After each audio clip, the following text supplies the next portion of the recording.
Hey everybody, welcome to this week's live stream. Hope everybody's doing great today. Today we're going to be doing another one of those themed idea pen blank things. I've been talking to Turner's Warehouse, Amy and Chad over there, and I was like, we've had a lot of fun doing the themed pen blank ideas. So Amy actually came up with a huge list. So on those days when I'm like, I don't know what to do today, we're going to pick from there. But I thought it'd be really cool this week to do one of the themed things from an idea that Turner's Warehouse has provided, and then make some blanks. Hopefully they'll turn out good, I guess, but make some blanks, and then I'm going to bring them down to Turner's Warehouse. So it'll be kind of like a specialty kind of deal where, you got to go to the Turner's Warehouse open house to get some of these blanks. So I thought it'd be kind of fun. So today what we're going to be doing, the theme is going to be mermaids. That was one of the, like I said, I got a list from Amy of a bunch of different things, and we've kind of kept it open rather than, in some cases, I think they're going to actually send like a picture, a photo or something like that. But some of these, one thing we haven't done is just, here's an idea and then I run with it kind of deal. From them. One of the blanks that I've been wanting to do, I was pretty excited that this was on the list because it's something that it has been on my own kind of personal list. So everything kind of merged. I think we can make some really cool blanks. There's lots of different ways to do this. I'm going to come up with something, but maybe it'll give you some ideas, but there's like a billion different ways that you could, do a mermaid themed pen blank, I think. We'll have a little bit of fun. I'm going to go it's going to be fairly simple. We're not going to be doing, like you could come out with like glitters and, like all kinds of different stuff that would, like I said, many different ways to get a mermaid themed thing. One of the things is, I think it'd be kind of cool to do a glitter one. It'd be kind of more like the scales or whatever whatever mermaid tails have. I think that'd be cool, but the problem is I would have had to source a bunch of different stuff and I just didn't really have time. It was a little bit of a time crunch and I wanted to make sure that we could do this, and I don't think it's necessary. I got some ideas on how we can do this and it'll be pretty awesome. So that's going to be the game plan today. Should be pretty fun. One thing I forgot to bring them up, but one thing I wanted to mention is there still are some of the 11 color pen blanks available. I ended up making another batch for the folks on the email newsletter to make sure that they got in and got the discount, but there's going to be some extras. There's probably a good 5 left, so if you want to grab one of those from last week, make sure to go and head over to my website. Actually, I'll get you guys a link if anybody wants to snag some of those, because once they're gone, they're gone. Those are not going to be going into my typical thing. So those things turned out really cool. I really like that. So here's the link to that. We got a Happy Fun cup, and if that doesn't sell before I go down, I might actually bring that down to Turner's Warehouse. I'm going to be bringing a few things. There'll probably be some discounts. Bringing some aluminum honeycomb, probably not a ton of it, but I'll bring some of that down. I'm going to be bringing a few blanks. So there's, we make blanks on the stream, and sometimes I'm just messing around in the shop, playing with different stuff. So I got like a box of all kinds of random blanks that you can't, there's no way to get them. Like nobody's getting them. They're just kind of in a box. Some of them, like I said, we've done on the stream, and there's just like one left over, and I don't really want to put a listing up on my website for one pen blank. Stuff like that. So I'm going to be bringing random stuff down. So if you're going to be going to the open house at Turner's Warehouse that's next Saturday, 23rd. There will be some things that you can't get anywhere else. There's going to be some things that you could get on my website, but it'll be on discount. So all kinds of different stuff. And then as long as these blanks turn out good, these are going to be kind of the focus special kind of thing. I thought it'd be kind of a fun thing, since we're doing a collab kind of with Turner's Warehouse, with the idea to just bring them down there for the open house. So yeah, the Starlight would be all right. I'm not going to do any glitters. Like I said, I kind of had an idea in my head. What we are going to be doing is color shifts. I think that when I think of a mermaid tail or whatever, a mermaid, you have light refracting on that. And so whether it's, the mermaids above the sea, you're going to see one thing, but under the water, how like light refracts really weird. I think color shift is the way to go. One thing for me also is there are some color shifting flakes, glitter basically, I think that would be the way to go. But like I said, I'd have to go and find the specific colors and types and all that kind of stuff, and I don't really know that much about it. So we're not going to be doing any glitters today, but because like I said, this time I have an idea, so I'm not throwing people's ideas down or anything like that. It's just I kind of already had something in my head, and so we're just going to roll with it today. So according to my thingy here, it looks like Mike McEwen was in first, and Vinny, nice, welcome, and Brian's here from TBC. Jules the cat and Ann, nice. Lelia's here. David Bingham, Old Man River, nice. Who else? Who else is here? Chris Walters, Tony Atkins. How do you say your last name? Is it Actins? I always want to say Atkins. Let's see here. Mark is here. Mark's working on a project. That's good. I like that idea. I like being able to listen to things while you're doing other stuff. That's pretty cool. And you can always if you're listening and doing something else, one thing to if you didn't know, most people probably know this, but if you're watching a live stream, you're listening, and something they're like, oh, check this out, and obviously you're not watching the screen. You can always scrub back during the live stream as long as you haven't closed the thing or done. I think as long as it's still live, I think you can scrub and rewind stuff during the live stream if I'm not mistaken. So just to let you know. Let's see here. Kim's here, of course, and CJ. Nice. Tomorrow's your birthday. Nice. Happy birthday. It's birthday season. Gretchen's is coming up too. Actins? Tins? Oh, I see. It's a Greek name. Okay, cool. Thanks for letting me know. Actins. Teens or tins? Probably teens, I'm thinking. Actines? Could be that too. It's hard when you're trying to read and say a name. All right, so it looks like we covered everybody. If I missed you, I apologize. But so, like I said, what I want to do today is we're going to go with some color shifts, and of course, Blurple. That's the obvious one. But I found another one that is a similar type. We've played around with a couple different things. Like there's the I don't even know what it's called. The Haiku from Eye Candy. We kind of played around with that a little bit. It's a little different where it's not like a white powder. All right. And so there's tons of different, there's ultra shift and super duper color shifting whatevers. And there's all kinds of different versions of color shift powder. Right. And some of them are pigmented. I've found that you either need to put so much of it in with a lot of these pigmented ones that it doesn't really translate as well for pen blanks. I don't think. I don't know. I personally, the Blurple that I sell, it's similar to an interference powder. I think, where this is not. This stuff is more like a mica powder, but has two colors in it. I kind of like the other ones because if you add dyes to them, like a dark dye in with it, mix it all into the cup, that's how you get some of these ridiculous colors. They just pop out at you, but they shift. Now, if you're looking at a car, these things are kind of made for cars a lot of times. It's like an automotive paint, and that's different than a pen blank. This is one of the difficulties that we have doing this because we're just trying to load a ton of it into a chunk of resin, which means it's a big block of the pigment and the resin. Whereas when you're spraying a car, it's a super thin, layer. And so you can layer things on cars, put a black down and it's a super thin layer. And then put a super thin layer of your color shifting stuff. Then you put a clear coat on top and you get these amazing effects. We don't really have that. It's not exactly the same when you're doing a pen blank. And the other issue is cars have lots of curves.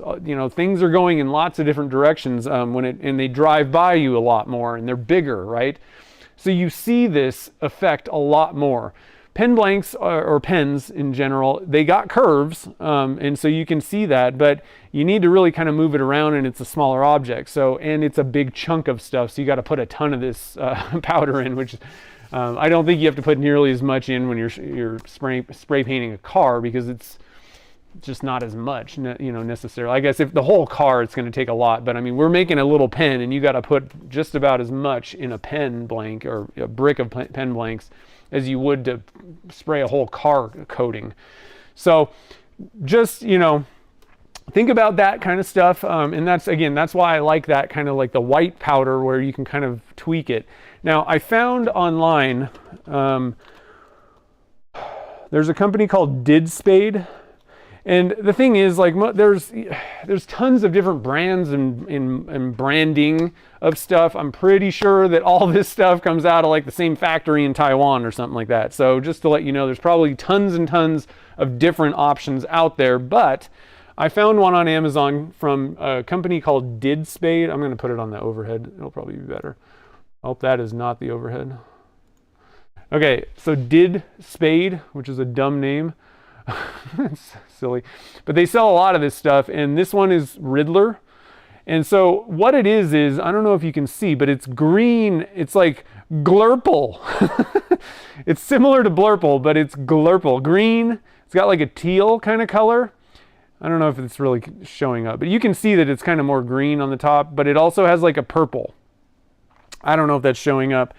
So I wanted to try this out, and I did a few samples actually already.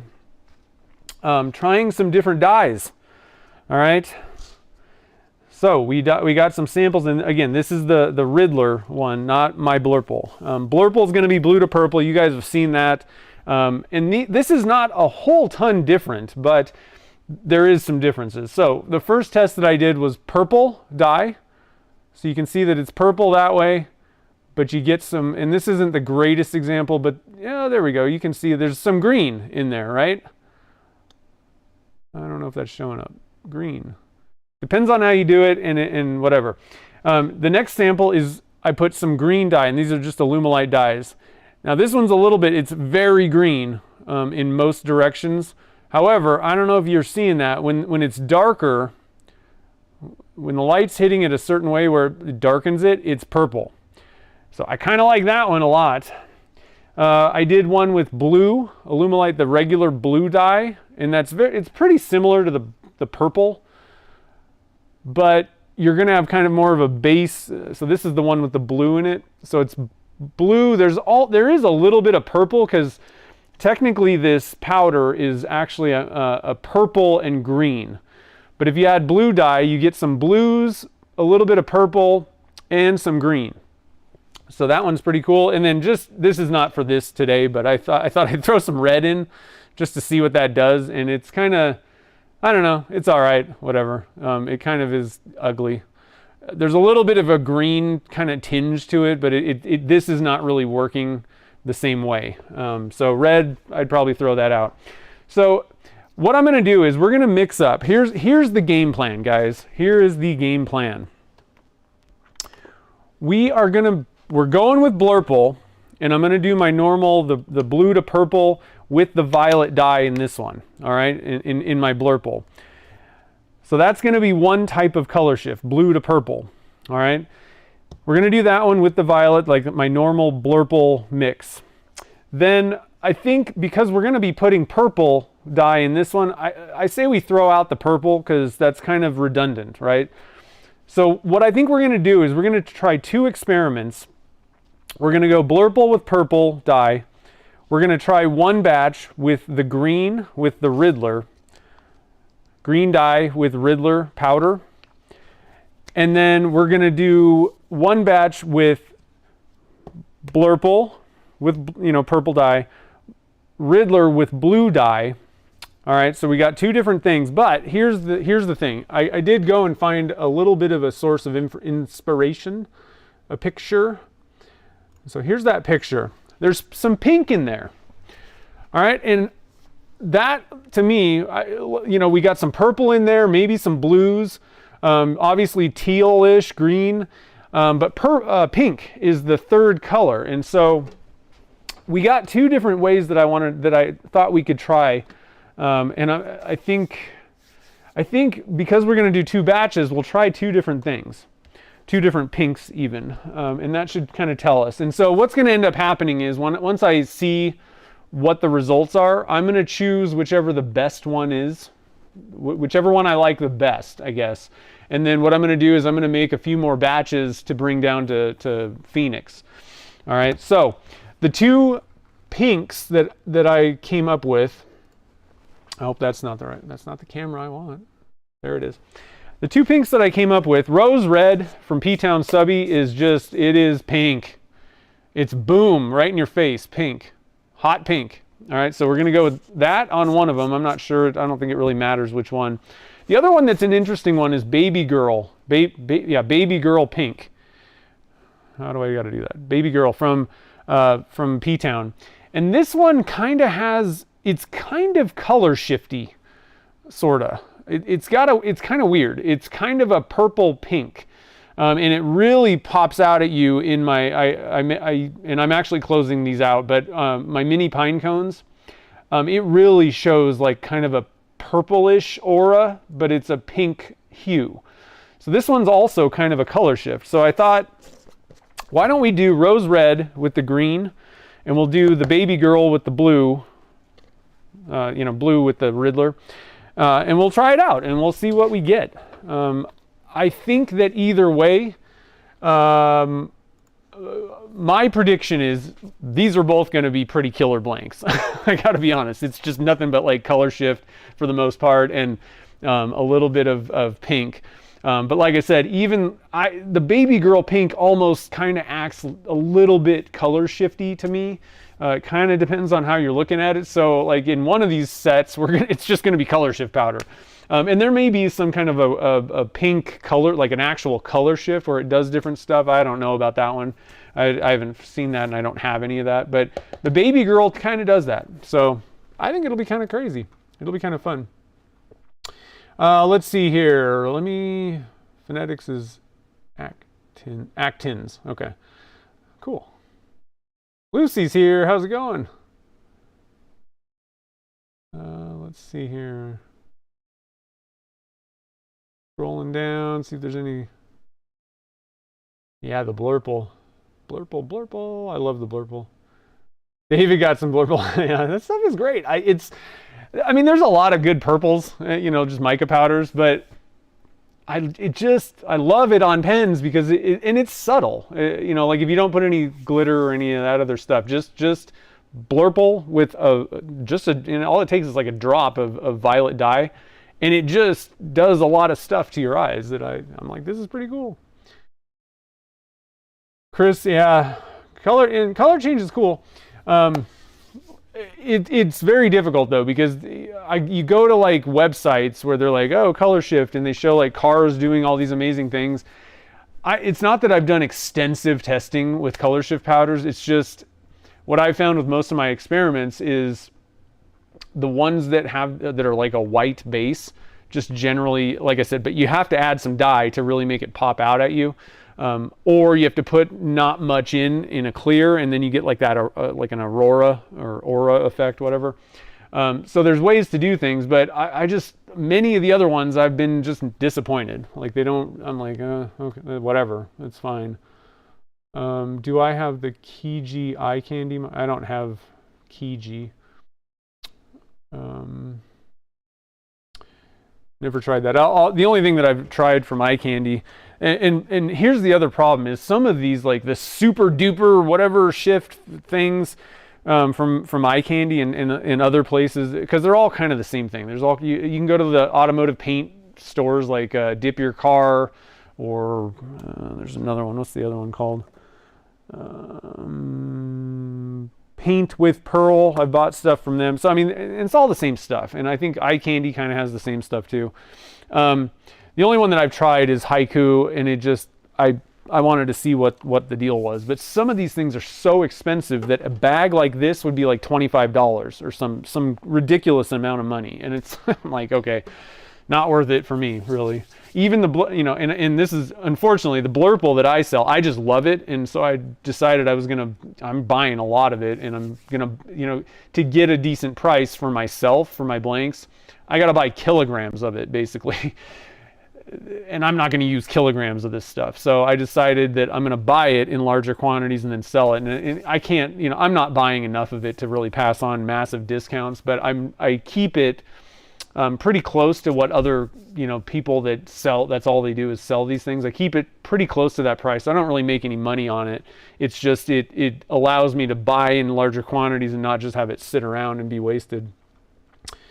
So color shifts are tough sometimes. Like I said, and because compared to mica powders, they're ridiculously expensive. I'm not going to be doing lots of testing, just wasting money on it, So, but I like to try and share, if I'm doing something, I'll share it with you guys so you can kind of see what the results are. I just wish more people did things like this so you could actually see what, what's going on. We need to collaborate more. Let's see, there was a question somewhere here. Paul's here too. How's it going, Paul? Lelia, would a lighter green work? Possibly. And I think what I'm actually going to do with this one is, the thing is with these color shift powders, because I actually have tried a lighter green, and it wasn't awesome. I don't know where that, I had a sample. I actually did that a while ago for something else. It wasn't awesome. The thing is with these is you need a dark color to really make them pop out at you. So instead, what I think I'm going to do is to bring it maybe a little bit more into the teal realm. I'm going to add a drop of ocean blue as well. It may make it darker. I don't know what effect that's really going to have, but I think that might make it a little bit less of just that green and maybe a little bit more into the teal realm. So I think I will do that, but you do need kind of a dark background to make these things do the really eye-catching things. Green's a good choice. Yeah, that's true. Anybody going to be doing anything cool for St. Patrick's Day? Eating some corned beef and cabbage? I don't think we're doing anything this year. Jamie Page, what's up, dude? How's it going, man? Thanks for the super chat. I appreciate it. A couple other little notes.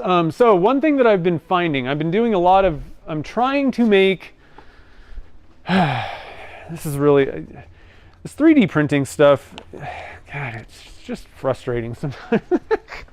If you stick with standard resins, if you don't alter them with dyes, generally you get perfectly fine results, all right? So here's an example. This is what I use for my Philly pinstripe.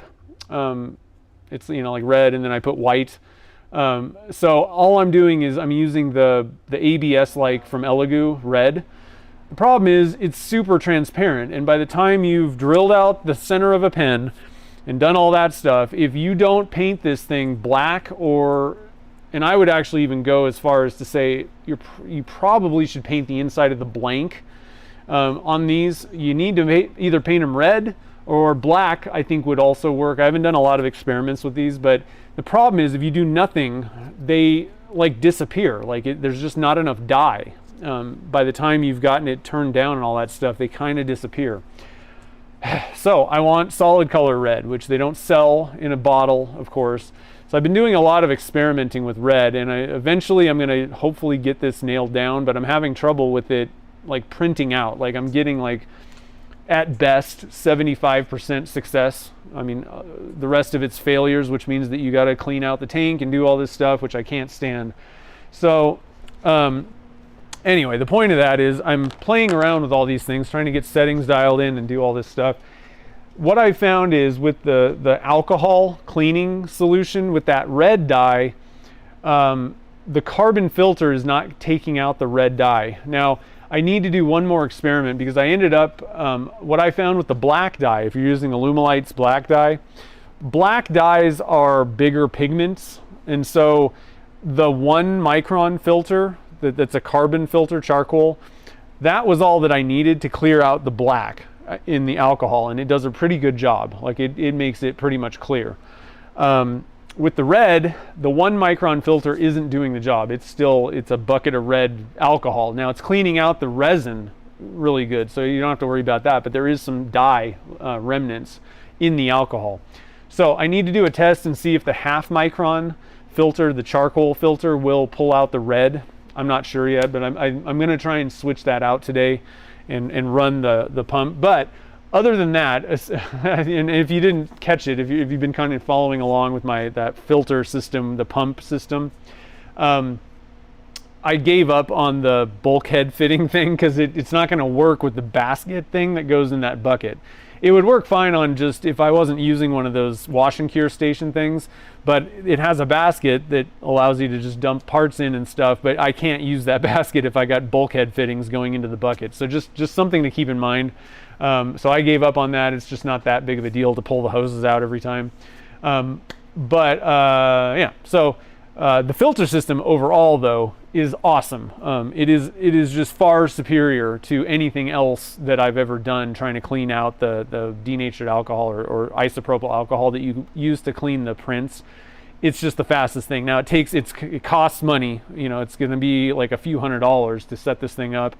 And you know, you're gonna have to replace filters and do all this stuff. So it's not like it's like supreme, the best thing on the planet to do, but if what you need to do is just run stuff and you don't want to mess around with letting it sit and fall and then sun and all this extra stuff, the filter system is it's hands down the best way to do it if you're doing a lot of this stuff. So AGK's here, nice. Oh, advertisements. Yeah, so what are you up to, Jamie? I haven't seen you. I'm sorry, I haven't been able to catch the Saturday morning cartoons or do anything. I've just been, it's been kind of crazy lately. My life has just been upended with a lot of things. But doing good, so hopefully you are too. All right, so why don't we get going here? I'm gonna switch over to the overhead cam. Like I said, we're gonna do two different types. Let's just do the green first, get that out of the way. And of course, you know, we were talking about like the different shade of green and all this kind of stuff. Like, I mean, you know, this is the problem, I would say, with resin casting. You can do samples like this, and that's pretty easy and fairly quick, and you can do quite a few as long as you get everything prepared. You know, you just maybe mix up a cup, you know, of resin. And I highly recommend go on Amazon and get these condiment cups. It just, for samples and stuff, it's a great way to go, and they're cheap, and you get like hundreds or thousands or something like that in a box for like 20 bucks. But you can line up a bunch of cups, fill up, you know, mix up all your resin in one cup, and then, you know, I usually put about 20 grams in here. Now, the one issue is it's hard to, you know, if you're trying to get dye recipes dialed in perfectly, it's really hard to get something, especially if you're putting a very tiny amount of dye in. Like if you would only put a few drops in like a 300 gram cup of resin, it's, you know, like really hard to get like dye recipes done in only 20 grams at a time. But and even powders, it's kind of hard because, you know, you're limited. It's only 20 grams of resin compared to, you'd be, you know, to get an equal ratio of like powder and dye and all this kind of stuff, it may not be perfect, but you can do lots of samples. And then, you know, even once you have your samples, how you mix and do things, and, you know, there's lots of different ways to do this, and you can really run down a rabbit hole where, you know, you're making pen blanks, and in some cases you don't really know what you're, you know, this is great that I have a sample, but what is it going to look like with Blurple mixed together, right? So you got to make the pen blanks, and it typically or at least oftentimes, you really don't even know what you're getting until you make a pen. So the process of resin casting and actually getting really good answers to stuff is a pretty lengthy thing. And that's one of the difficulties of doing this stuff. But, you know, we do it because we love it. It's fun. But just watch out, because you can really kind of run, you know, go down this kind of rabbit hole of constantly messing around with stuff that, you know, it takes a lot of time and also costs quite a bit of money, is the biggest drawback. So just a little quick warning about that. Okay, now I bought a few of these things and filled a jar. So this is the Riddler. This is not enough, and I hate baggies in the first place, but I did have one extra one, and I wanted to show you the bag that I got. And I actually have this stuff linked. Let me, I don't know if I can't really go get it. There's a link in the description. If you want to go, it's on Amazon. It's not cheap. You know, again, this color shift powder stuff is pretty expensive no matter what you do. But let's see.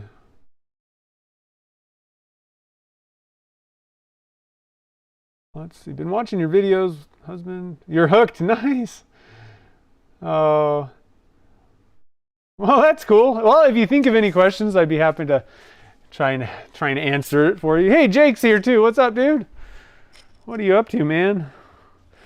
But like I said, you can just go in the description of this video, and I did put an Amazon link to this stuff. Okay, so what are we doing here? We're doing, let me think what I'm doing. We're doing Riddler for sure. Get this red out of the way because it's just not awesome.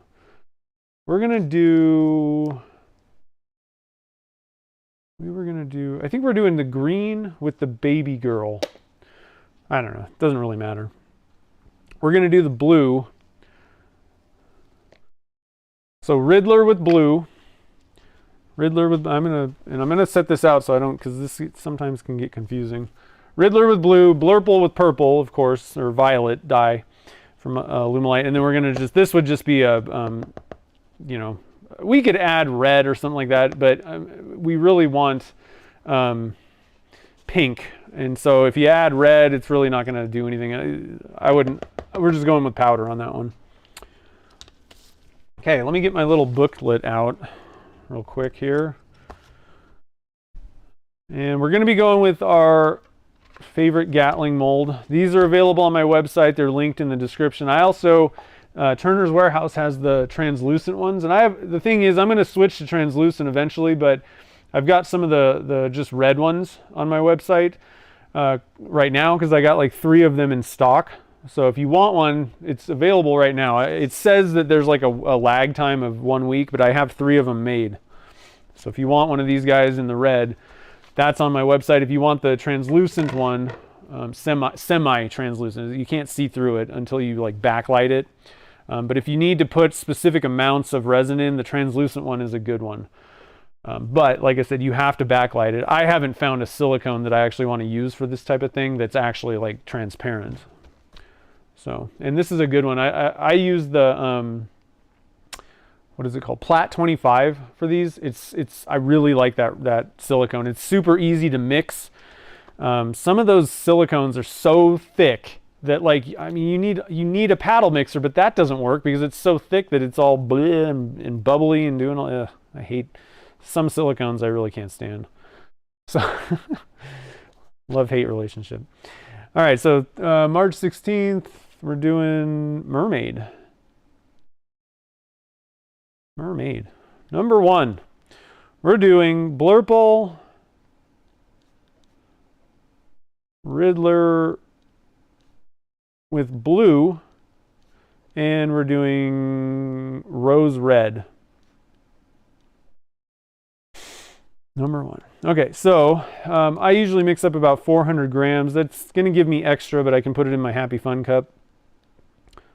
400 grams. And we're just going to go with, I think, let's see, 133. Let's see.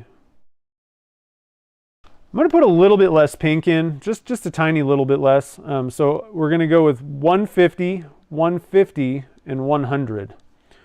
And these are grams. All right, and then we're using Lumelite Clear Slow, so that's going to be 200 grams. It's a 50-50 ratio, so 200 grams of part A, 200 of part B.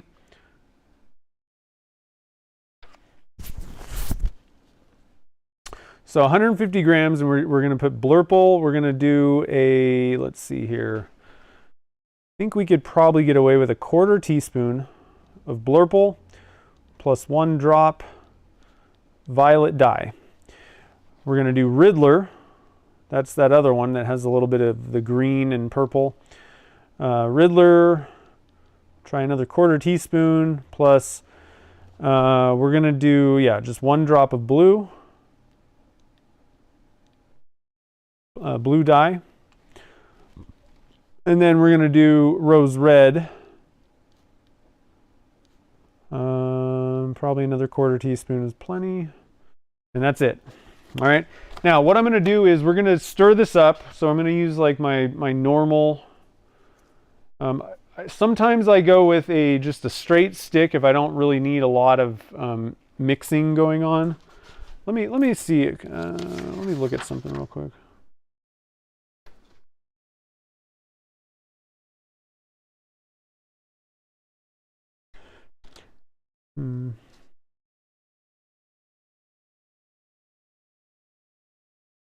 Yeah, I don't know. I'm almost tempted to do no stir.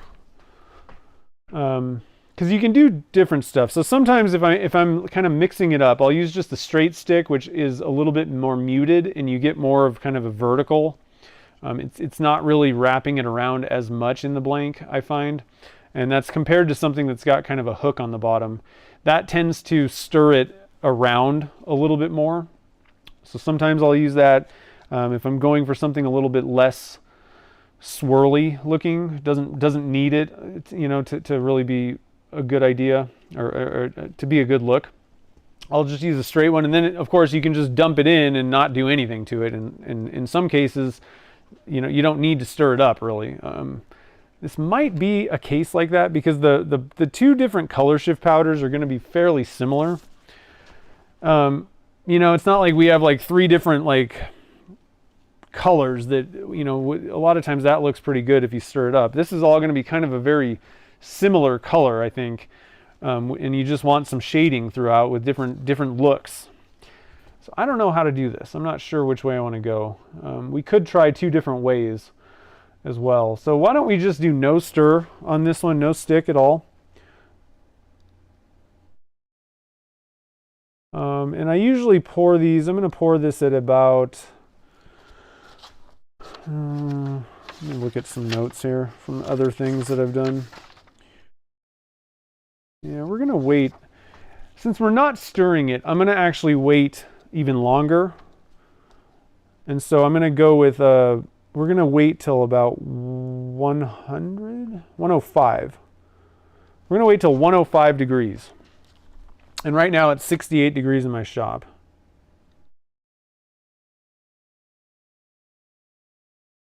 All right, so that'll be the first one. We'll just try it out. And like I said, there's all, you can do all kinds of, like, slightly adjust how you do things, stir it, don't stir it, and you get different results a little bit. Sometimes it doesn't even matter, to be honest, what you do, but we'll give that a shot. Let's see here. Watching the pro. I don't know about that, but I like having fun with it, Let's see here. Mike, did you get that link from the did you get that Amazon link from the description? Because I have an affiliate link in the description that honestly, I'd rather drop that than just a random Amazon link. If you want to help support the show, I'm not saying you have to, but doesn't cost you anything if you just use the different link. So let me know about that. Oh, the woolly mammoth bone. That's cool. No, I haven't tried casting with it. I'll tell you what, that stuff is a nightmare to turn. So I'm just going to bone and things like that. Do a little bit of research on that. You really want to be careful about like drilling, like antler and things like that. They've got stuff in them that you really do not want to be breathing the dust. So just be careful and be prepared to sharpen a lot. Even with carbide, it's going to wear heavily on the carbide. So it's cool. I'm not dissuading you. I'm preparing you for. It's going to be tough. Casting, I don't think is a big deal. You can stabilize it. That can help. I'm not certain if you need to stabilize it. Because I've never, that stuff's pretty expensive. I've never bought it before myself. I have done other somewhat. What did I do? Was it woolly mammoth? I did like woolly mammoth bone or something like that. But it wasn't like the teeth. Is that what you said? What did you say? Hold on a minute. About some bone. Oh, just bone. Okay. Yeah, I think I actually have done just bone. There's like the teeth that are those are a little bit harder. But either way, like I said, you do need to be a little bit kind of careful with some of those materials. Mainly the dust. This also goes for anybody. This is kind of off subject, but similar idea. If you're doing antler, you really need to watch out because that stuff's got some nasty stuff in it that, when you start sanding it or turning it or anything like that, it's a health problem. Like it can really mess you up. So always wear a dust mask. All you need is just, like a P9 or the 95 filter, P95 or whatever. Just like a normal dust mask. Blowing out a cup here just to get all the little crunchies out. What I was going to say is the other one is like seashells, shell material, stuff like that. That is another one that you really do not want to breathe the dust. So just protect yourself. It's not a big deal. Just protect yourself and make sure that even after you're done sanding, turning, creating dust from this stuff in your shop, make sure that you, if you've got one of those air filters in your shop, run it for however long it takes to clear out your shop. Or just evacuate the area, leave, let it settle on the ground for a while and then vacuum up. But don't just because you're done sanding take your mask off and think you're fine. The fine particles and the junk that's in that is still going to be in the air. Okay, so 100, 150. So I'm going to put my 1/4 teaspoon of rose red. I'm just going to put 2 of these guys in the cups before we even start. Per 100. We might have to add more. I don't know. We'll have to kind of see how I feel about this.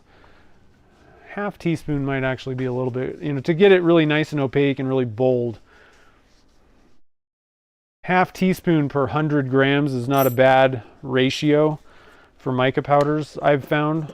I would say it's probably more on the heavy side of things, but you can't put too much in, but if you don't put enough in, it's a little bit kind of thin and sometimes it's see-through by the time you're done turning the pen. So just be aware of that. I think we're good to go with our 1/4 teaspoon of the color shift. So we're going to put that Riddler in here. And we'll put our Blurple in the main cup.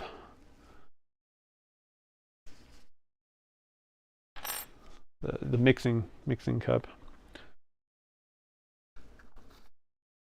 Put those over there. Get them out of the way. Let's see here. So this one's going to be blue. Is going to go with our Riddler.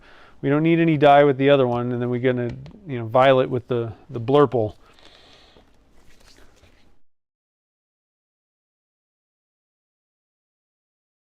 All right, thanks, Mike. I just wanted to double check. I figure, you can get a little bit of a kickback on it. Why not? That's what the Amazon whatever program is for. I love the affiliate link thing. It sounds like almost, I don't know, sometimes some people get this negative connotation with it, but I'll tell you what, I mean, if somebody's telling you how to do, I always try to use their affiliate links. If I'm watching a YouTube video and they somebody blows your mind, they're like, this is the product you need. You're like, okay, thank you. Affiliate link all day. All right, so 200 grams of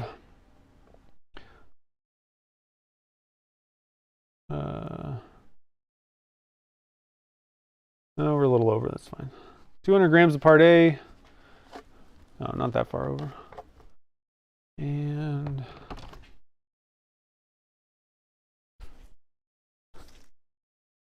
zero that. I got a question for anybody that lives in the snowy areas. Maybe 2 questions. Just a random discussion because I've got a Toyota Tacoma.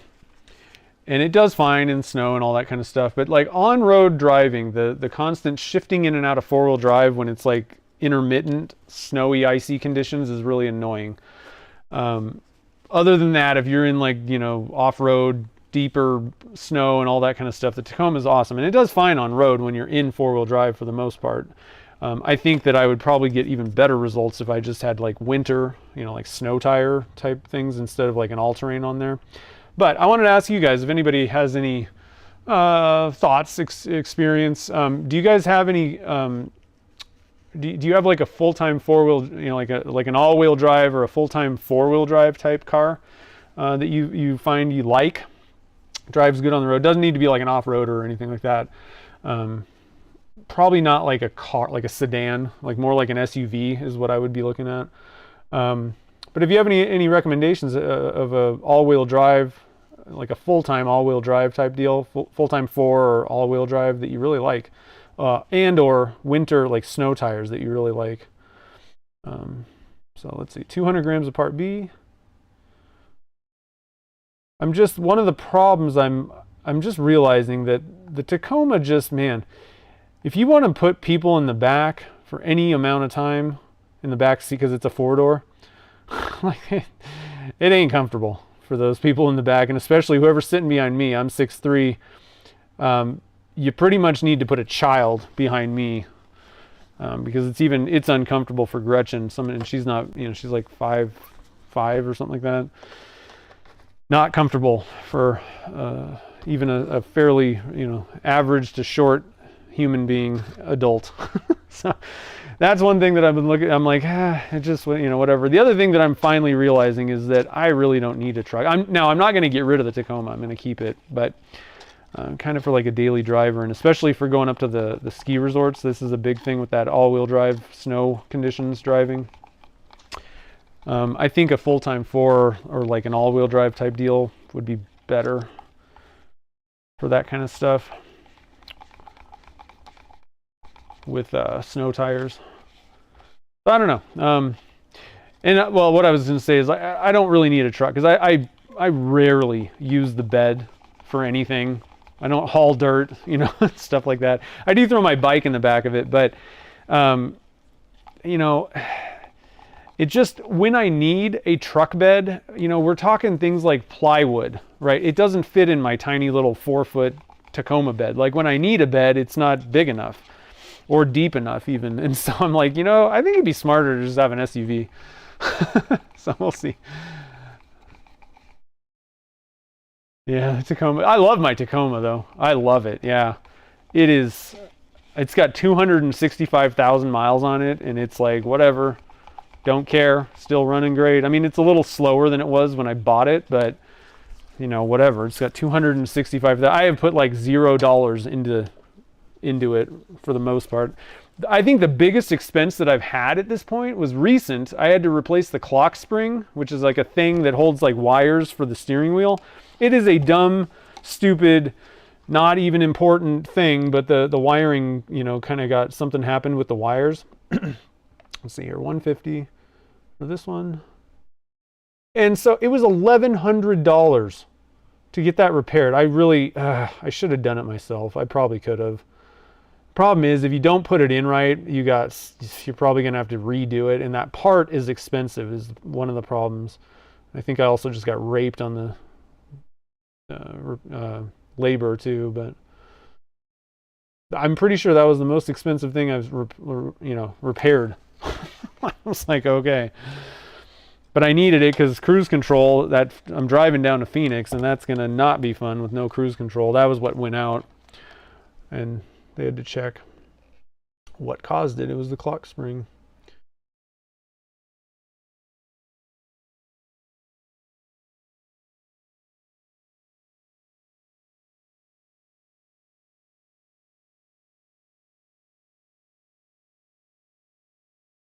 Geez, I'm taking forever to get there. Okay. All right, now we got to add our blurple. So a 1/4 teaspoon of blurple to this cup.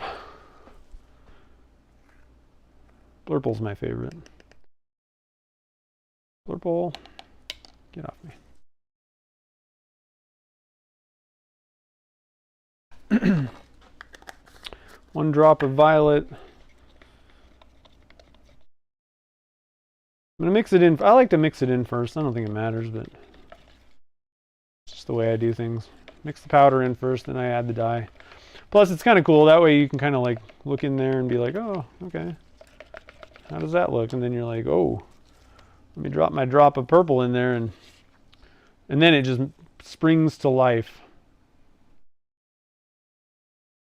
And you can vary how many drops and all that kind of stuff. I'm not sure that it makes that much difference necessarily. Within reason, how much you put in there. A lot of times 1 drop will do it, but a good way to kind of just double check and make sure that everything's going to go good for a pen blank, especially something that you're making for a kit type pen where you're going to drill out and put a tube in. We're hoping that you don't see through that. You know, I'd rather make a pen blank where I don't have to worry about that. Just pull some goop out, look at it, and if you can, like, if you especially got a wood stick, if you can see wood grain, it's going to be see-through for sure. Like, especially on the ends where you're meeting the components, where it kind of, you know, or if you're going dead flat on, I usually put kind of camber, so like the middle of a pen blank for me usually has more resin. I don't have to worry about see-through in the middle, but those ends for me, that's where you really get some tube popping out. Now, an easy way to deal with this is just, if it's slightly see-through, paint your tubes black. If you're using like a blurple, that'll even accentuate the color shift a little bit more. Dark colors make it do that. But that looks fine, perfectly fine right there. Let's get another stir stick here. Mix our Riddler. So of course that's, you know, the Joker, the Riddler, or not the Joker, the you know, Batman comics, the purple green, the Riddler. It's a good name, I think. I just don't like Did Spade. That's a weird name. A hard one to say too. All right, so we got our blue. We're going to put a drop of blue in here.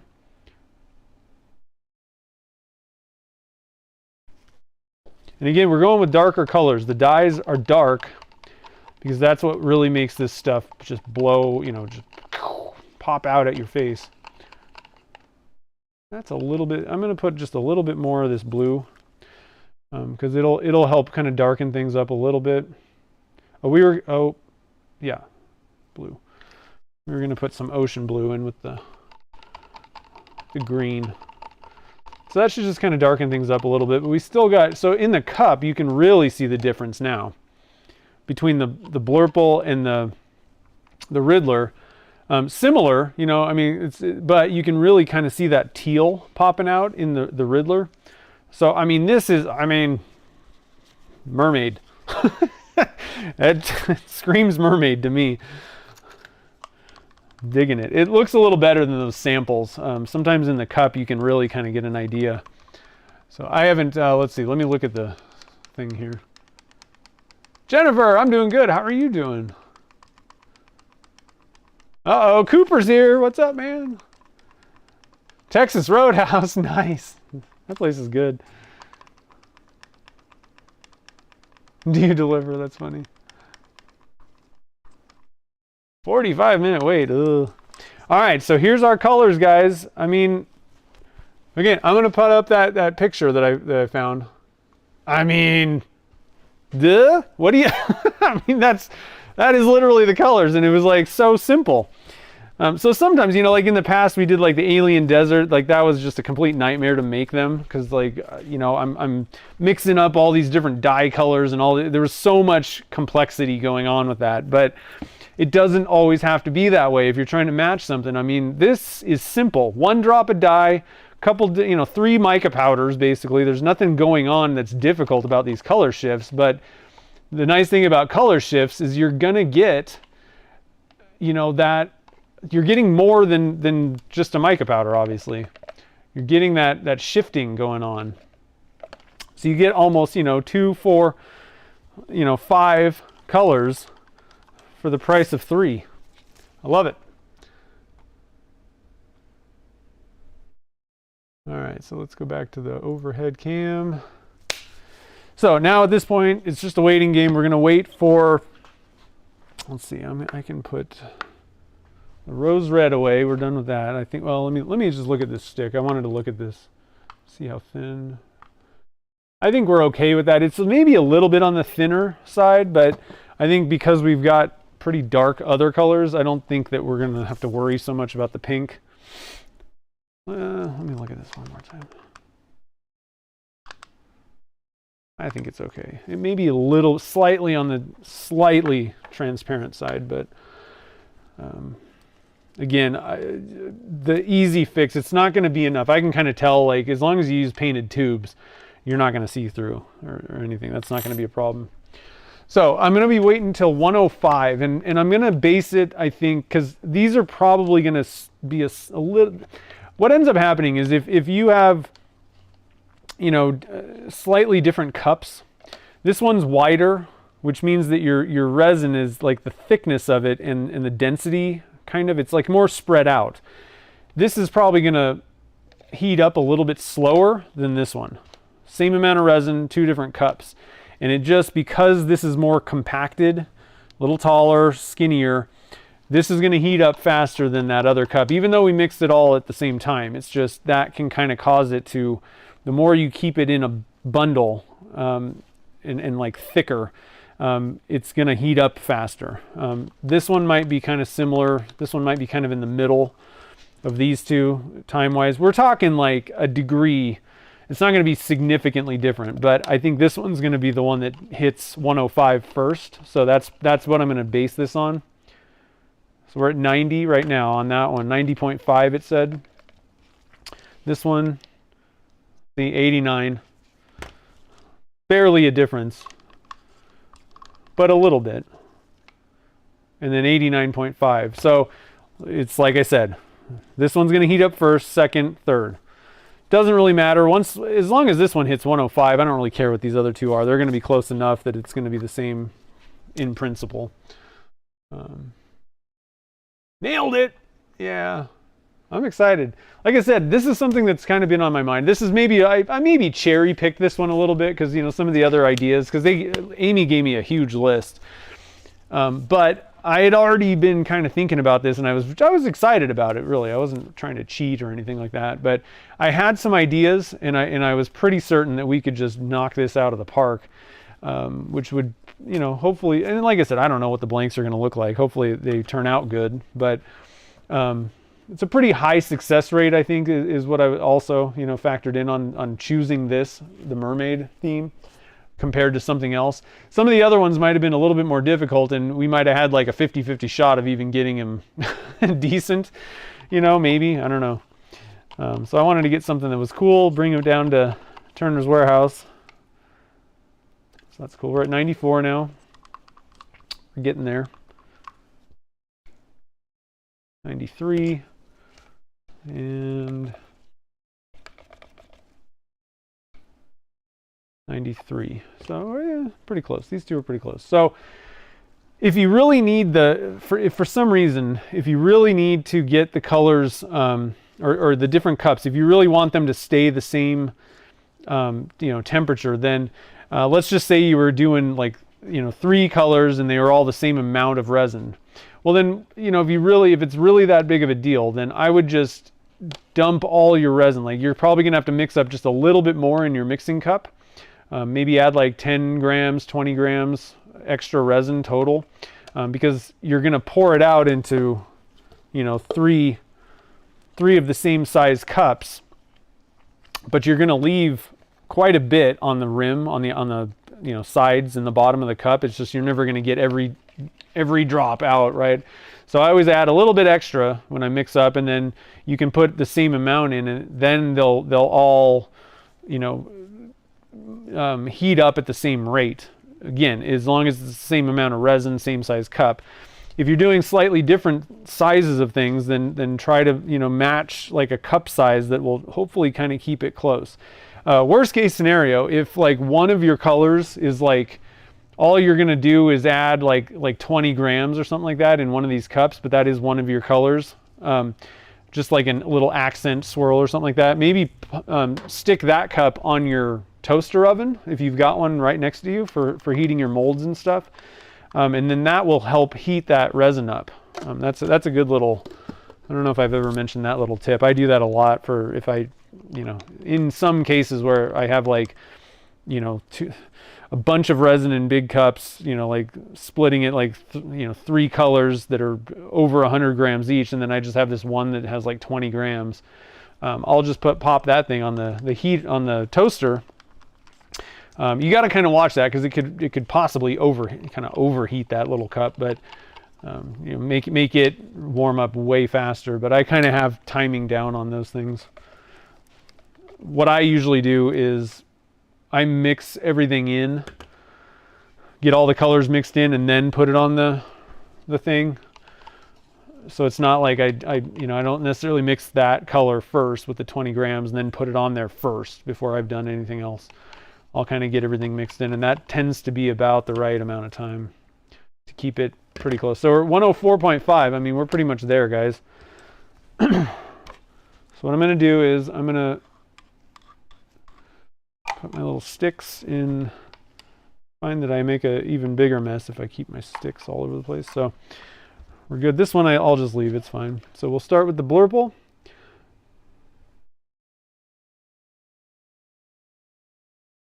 And I'm doing kind of like a medium pour. Like, you know, another thing that you can do to kind of adjust or alter,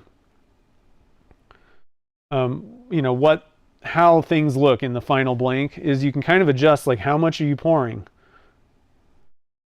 You know, are you pouring like super small blobs, or are you like dumping it? Because that can really alter how things end up turning out in the final blanks. We're not doing a stir on this one. We're just kind of mixing it. So I'm just kind of keeping it kind of medium amounts. But you can see on the top, that's what we're looking like a little bit. Gives you a little bit of a preview of what the blanks might look like.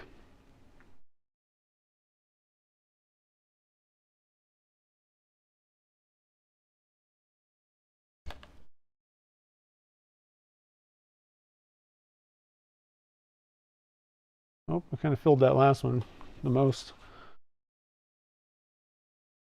And we do have a little bit less pink, 50 grams less than the other two. So also kind of factor that in when you're pouring. You know, otherwise you'll kind of run out of that one color if you're pouring like the same exact amounts. It's kind of hard to like adjust for like 50 grams. You know, I'll be honest, but you can kind of keep that in mind and maybe pour just a little bit less. Let's go with some more of this pink.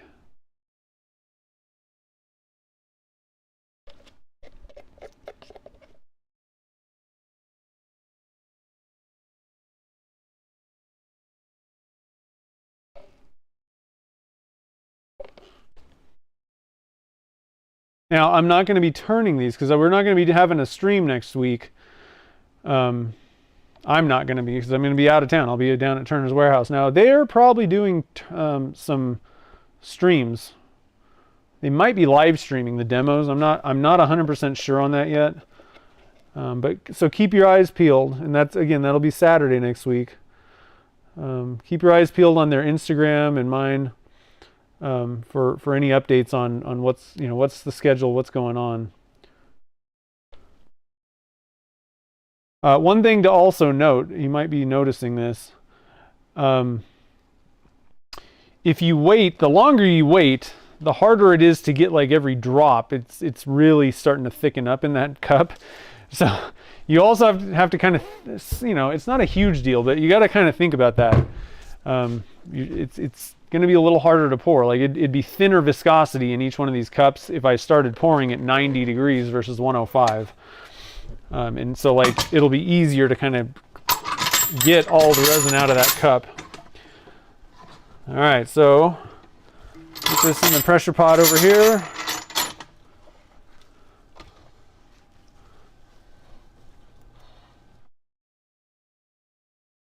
My favorite, the California Air Tools 2.5 gallon. It's iconic, basically.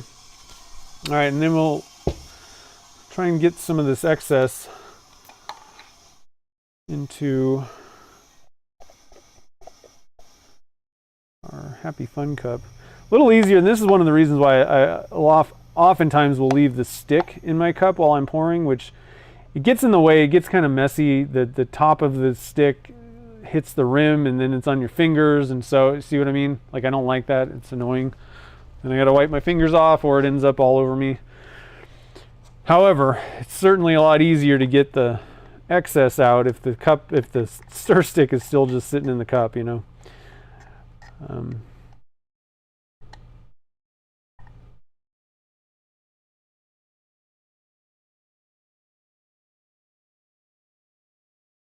So I don't know if I think I mentioned it earlier. I do have one Happy Fun cup up on my store right now.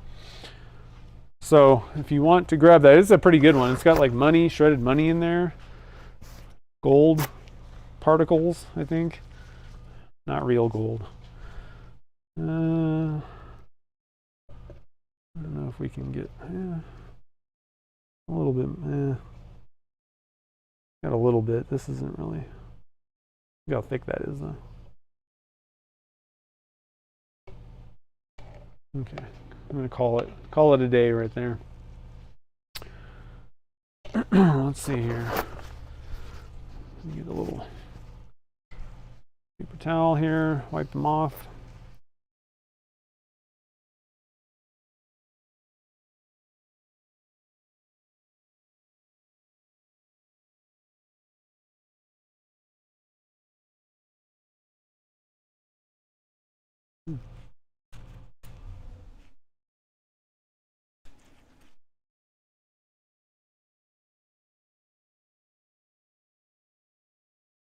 And we can reuse these guys right away. Then I'll toss a little bit of acetone on a rag here and just kind of make sure, especially big reason I do this is in case there's dyes on the stick, and I'm doing other things that require like a specific recipe or a different color dye. Don't want to be mixing those dyes together, so I'll just wipe it off with a little acetone. Should get you clear of all that problem. Toss those cups. Just kind of wipe off the outside of this guy and set it aside. We'll reuse that down the road. And I got some little chunks of something on this thing that I don't want on there. So I'm going to go grab a chisel real quick. I don't know what happened.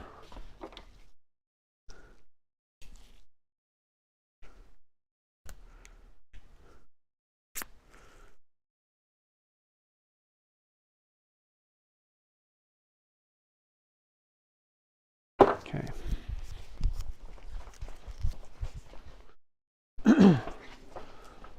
All right, set those guys aside, pop that in the thing. So we got Happy Fun Cup going. And what is this? It's nothing.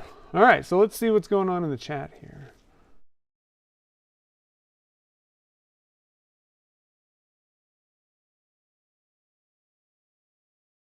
You already lost a pound waiting for the dinner? That's funny. David's asking, what happens if the temp isn't where you want it before the 12-minute mark time is up? Well, it's gonna be. Well, you don't want to, I wouldn't recommend using time.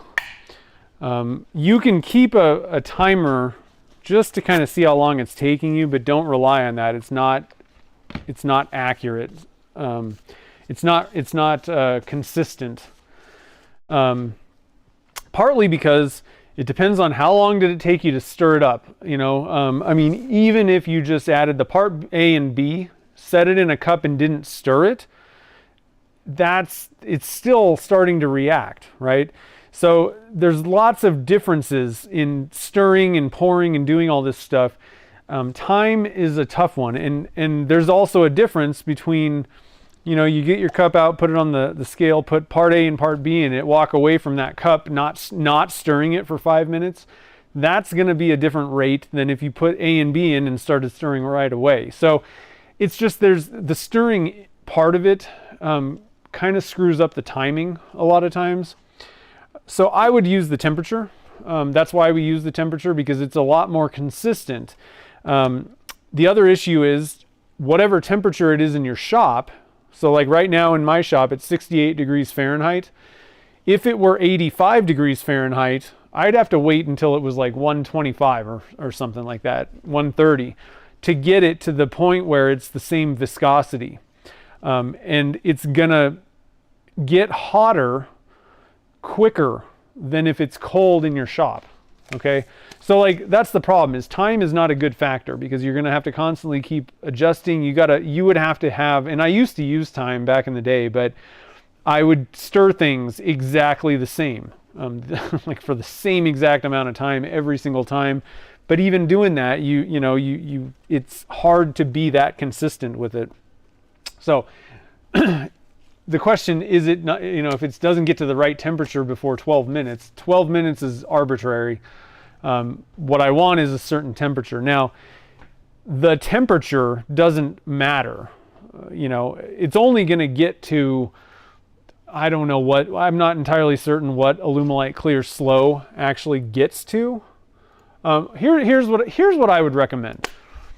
I think this might make it a little bit easier, and it'll rather, like, I can't tell you what the right temperature is because there's lots of different factors going on with, you know, what are you trying to do? How are you pouring it?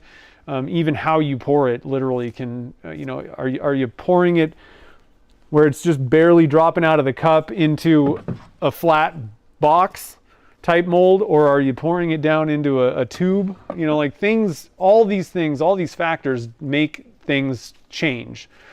I'm not going to be pouring it pretty much ever at 90 degrees with Alumilite Clear Slow, regardless of the temperature or any of that stuff in the shop, into one of these. I'm going to wait till a lot higher because it tends to just shift around a lot more.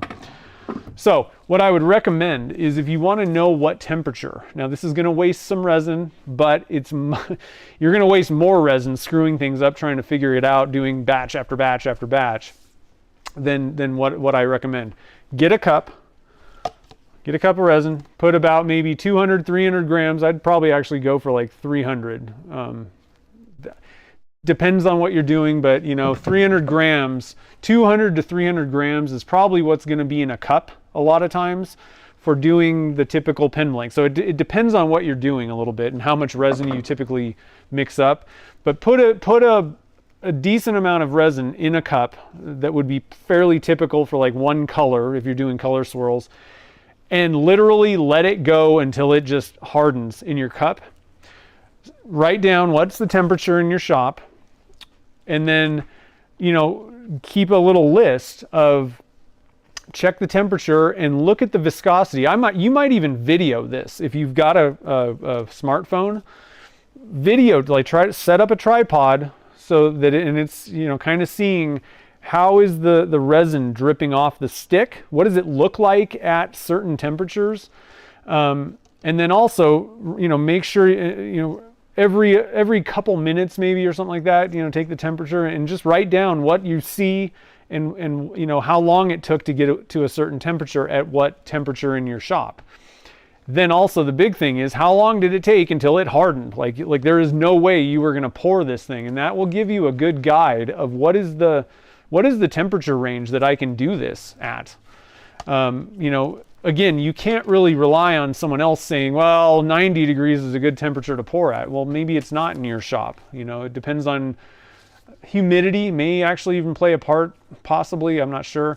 But how much resin you're mixing up, and there's a lot of factors going on with different stuff. What are you actually doing with it? That will, I think, wasting one cup of resin and about, you know, 15 to 20 minutes is going to answer more questions than doing repeated batches trying to do these different things. The thing is, though, you are going to have to experiment, and you may not get the results you want. You still have to do some wasting of resin, trying different things to get the right result. You know, you may do some, after you've done that, knowing how long the open time and temperature range is, and kind of looking at it, like how thick is this stuff at this point. You may get a range where you're like, okay, well, this is we're getting to the point where I can't even pour these together. There's not enough time for me to do multiple pours with different cups, right? You got to kind of factor that in. But there's like going to be an upper range, and there's probably going to be a lower range where you're looking at it and it just looks kind of like it's very runny. That's going to be too thin, obviously. Then you might do a couple different tests, like one at the low end, one at the high end, one somewhere in the middle. And, you know, so after wasting a cup of resin completely and then doing a few different batches of blanks, whichever method you're doing it, you should be able to get it and kind of knock down. Like, I understand, you know, when do I need to pour? And you're probably going to have to do those types of experiments, trying a few different things, depending on what type of pouring you're doing. If you're doing it in a big brick, it's going to be totally different than if you're pouring it into a vertical mold like this. It's just the verticals, there's not much room for it to move. So, I mean, I can easily get away pouring a lot of these things at 68 degrees in my shop, at 90 degrees. I mean, I could probably pour a lot of these things at 85. One other thing that I know I'm throwing out a ton of tips, but hopefully it'll be helpful. One other thing that changes things pretty drastically is how much mica powder you actually put in there, or compared to dyes. You know, like if you just put dyes in there, they tend to be thinner viscosity. starting out. Whereas if you dump a ton of mica powder, if I would have put a teaspoon of mica powder in each one of those cups, I could probably pour that stuff at 80. And because there's so much junk in there, like, mica powder stuff, it's probably not going to like bleed or do anything. It's going to be kind of thicker at a lower temperature. So there's lots of different factors going on with the temperatures and when to pour and all that stuff. But it doesn't take only one day of kind of testing things out. Not a whole day of 8 hours in the shop, but like one day of kind of like focusing on doing a few different pours. You're probably going to get the answers you need. Clyde, oh, it's okay. You can be late. I don't mind.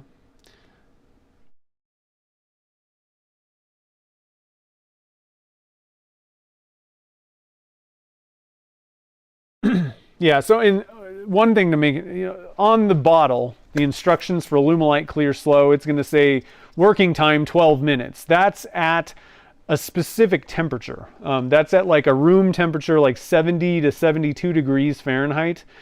And it's also just kind of a general guideline, right? So 12 minutes, one other thing to keep in mind, 12 minutes of working time. I think it actually even tells you how much resin that is. So like 200 grams of resin at 72 degrees.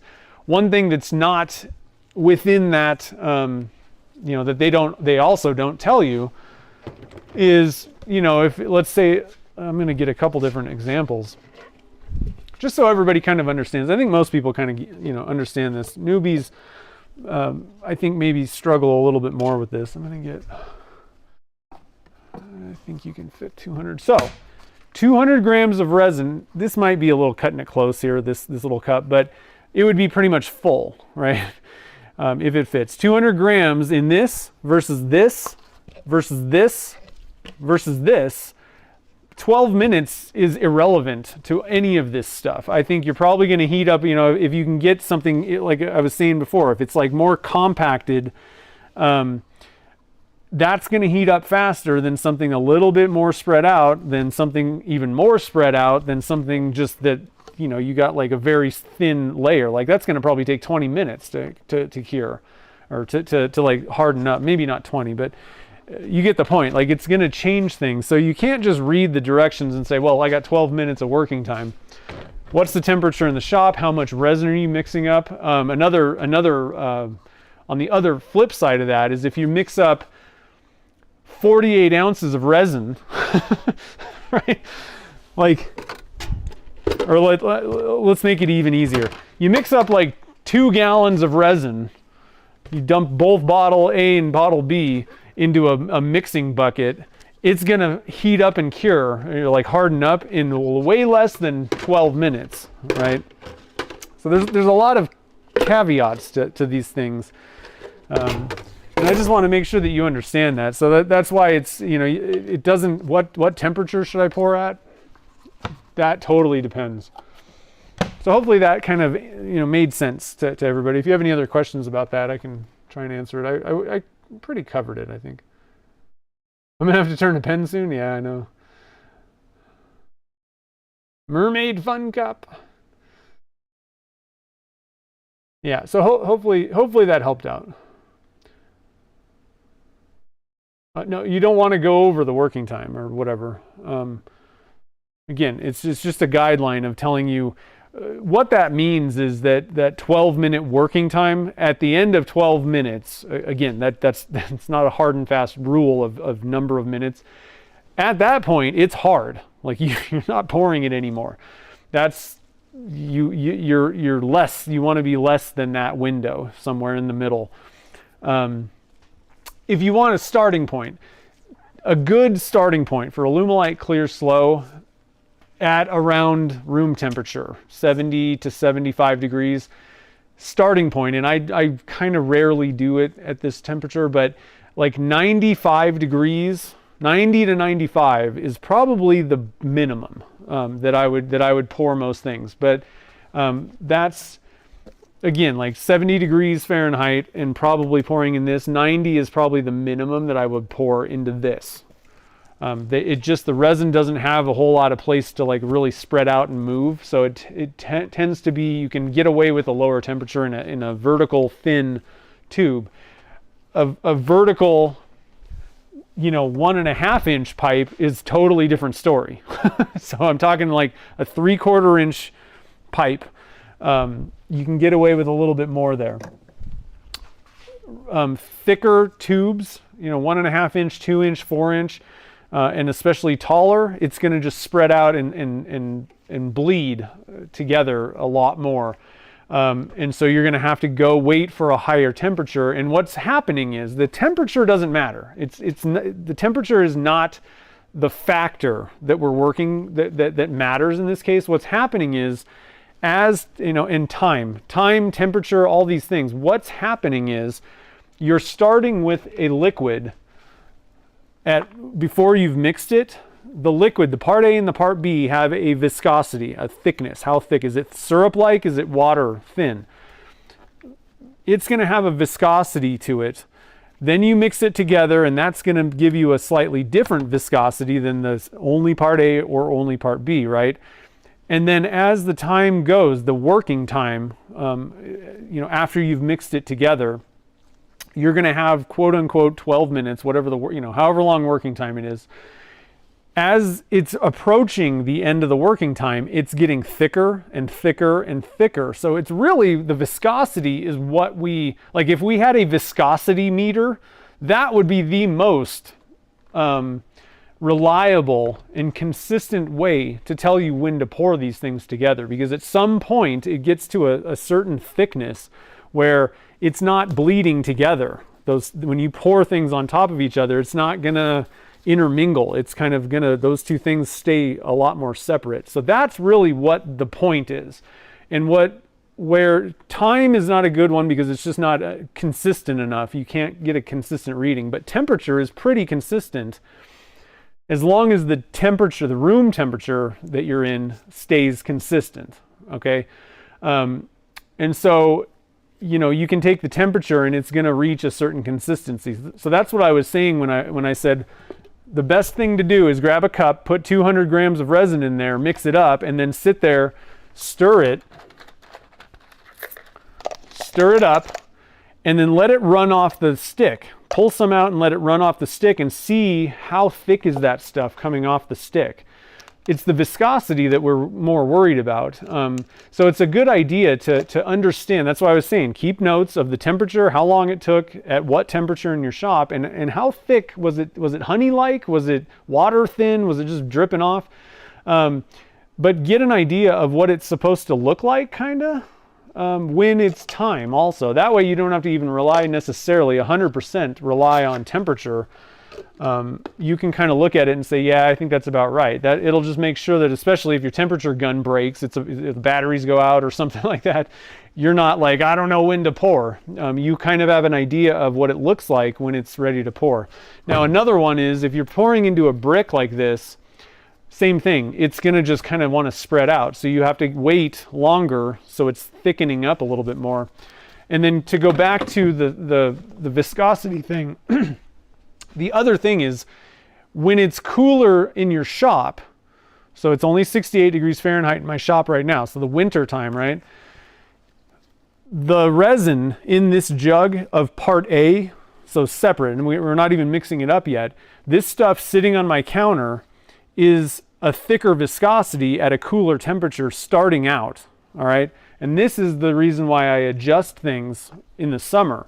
In the summer, if it's 85 degrees in my shop, the part A and the part B separately sitting on my counter is thinner because at higher temperatures, liquids thin out.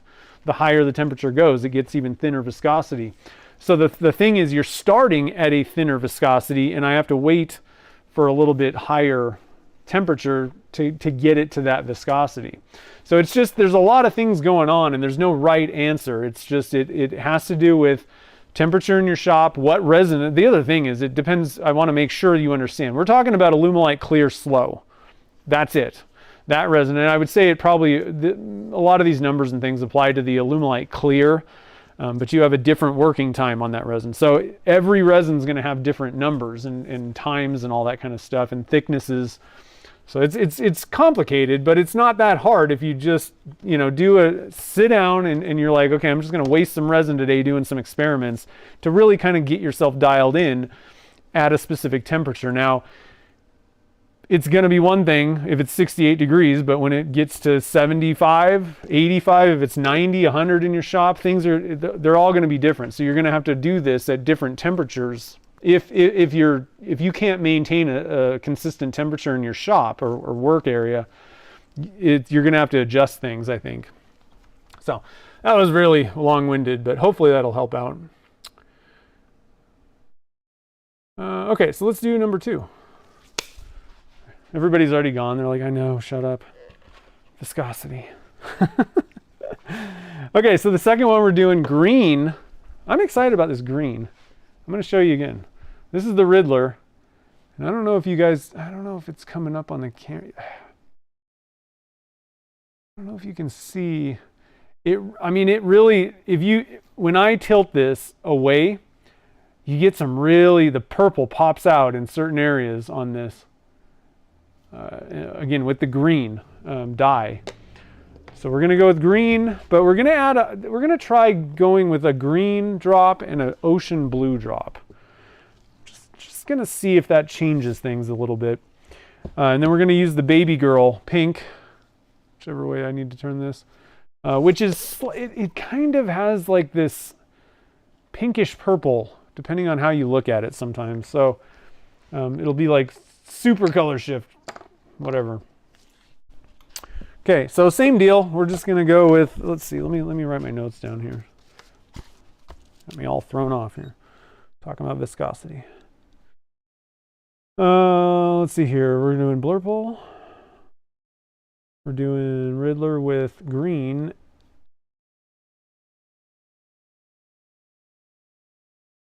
Plus Baby Girl pink. Okay, so again, 400 grams. We're going to stir this one up this time. Also, we're going to try the stir stick, see if that changes anything. So once again, 150, 150, and 100. We're going to do Blurple, 1/4 teaspoon, and 1 drop of violet dye. We're going to do Riddler,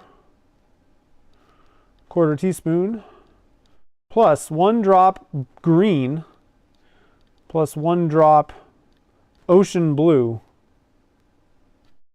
dye from Alumilite, and then Baby Girl pink. This one I think we might need. This one seems to be a little bit more on the transparent side. So that's another thing, is mica powders are not all equal. You can't say, well, I'll put a 1/4 teaspoon of this one, Baby Girl pink in, and that's good. And then maybe a big culprit is do I have one? Well, some of there's lots of different ones, but some of the yellows, some of the greens, the like lighter greens, those things, it seems like you could just dump the entire bottle in and it's never going to get opaque. So you got to kind of, all mica powders are not exactly equal, and you can't just say across the board that 1/4 teaspoon is going to do it in every case. It depends. And sometimes, you may not need even the same amount. Like, especially, I just find like the darker colors of micas, usually you can get away with less, powder in each, per 100 grams or whatever of resin, than the lighter colors. That seems to be the theme. Let's see, Baby Girl, I think we're just gonna have to go with half, but I'm gonna put a 1/4 teaspoon in to begin with. It's 100 grams. I'm gonna put a 1/4 teaspoon in, and we're gonna mix it up and see what it looks like. But I kind of have a feeling that this one needs a little bit more. I think we're gonna have to double down on this one. Ooh, the doctor on Monday. Yeah, hopefully that'll be great. I'm getting to the point where I think I'm about out of the woods with my physical therapy. So I got an appointment next week, but then I'm going to be out of town for a week, and I'm kind of thinking that I think I could probably, I'm going to have to keep like doing things, but I don't know that I'm going to have to keep going to the physical therapist for my knee. I think I can get it like kind of my own little program going. And I think I should be good to go because I'm good to go with snowboarding. I don't feel like I need to go to physical therapy to snowboard. I feel confident snowboarding. Mountain biking, no problem. Hiking, no problem. Walking. The thing that I have a little bit of a problem with, and I think it's just mental, is going to be running. Because that's how I did it, and it really wasn't like some traumatic, weird event. It was just took a normal step, didn't twist anything or do anything, and my knee blew up. So that one's gonna be a tough one to kind of get mentally over. But I think that we're gonna do some testing of running. I just ran this morning a little bit. I'm gonna do it again Monday, and then on Tuesday I have my appointment. And so I think if everything's good to go, I'm definitely probably going to drop down to at least once a week at the PT, or we might just say, if you need more help, come back. I think that's where we're at least, hopefully. Let's see here. Get another cup, clean it out. So I just reuse these guys. And I kind of like these ones. I think my favorite cup is probably still going to be these Mountain, whatever. I get these on Amazon somewhere. I'm not sure. And sometimes they kind of change. What's going on here? Get into the camera. I like these ones typically, but Elise over at Starry Night Resins, she turned me on to these things. These are like the to-go cup, food container things. And I got these on Amazon as well. She was like, yeah, these work pretty good. And what I like, again, just coming off that topic of viscosity and different cup sizes and all that stuff, these ones are a little bit skinnier and taller, and they work, and they actually release pretty well. They're pretty non-stick, but I like the shape, the size of this, especially when I'm doing something where I'm going to leave one of the colors in the cup. This one will heat up just a tiny bit, but a little bit faster than this one, just because it's a little bit skinnier at the bottom. So that's another fun thing. I don't know. I just geek out on resin junk. It's because I've had to kind of, you do things and things don't exactly work as well as you would like. So then you have to find another solution. Or the biggest thing is why? Why is this not working the way that I want it to? So that's why I really try to share like what's going on. It's not the temperature of the time. It's the viscosity. As far as I know, that's the best answer I have.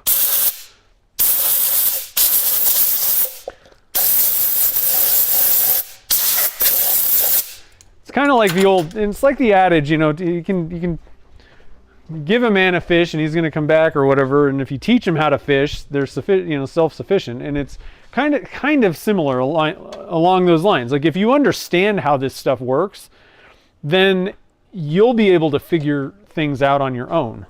If it's not completely apparent right off the bat, you'll have a much better time of like figuring it out because you understand what's going on and what factors affect things. If you don't know any of that stuff, then you're hopeless. Like you're just going to have to rely on somebody either lucking into like figuring out how to do it and get the results you want, or you're going to have to rely on someone else to tell you what temperature or time or whatever to do this stuff at. So I try to give you what is going on actually, because I like that. I'd rather know what is actually happening here, what affects these things, and that way I know when I make slight adjustments, I know what's affecting what, as much as possible.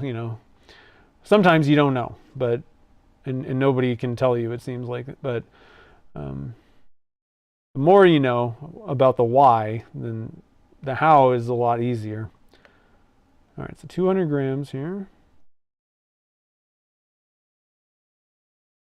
Oh, I went way over. That's okay. No biggie. One little caution.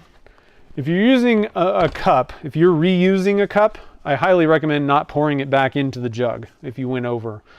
if you just picked up a brand new cup, you went a little over on the part A, you know, whatever. It's not a big deal. You're not contaminating. But if there's some contaminants or some weird stuff going on in your cup and you overfilled the part A a little bit and then you dumped it back in there, you're contaminating the entire container possibly. So just be careful with dumping stuff back. Probably better off just leaving it, adding a little extra part B, and having a little extra in your fun cup.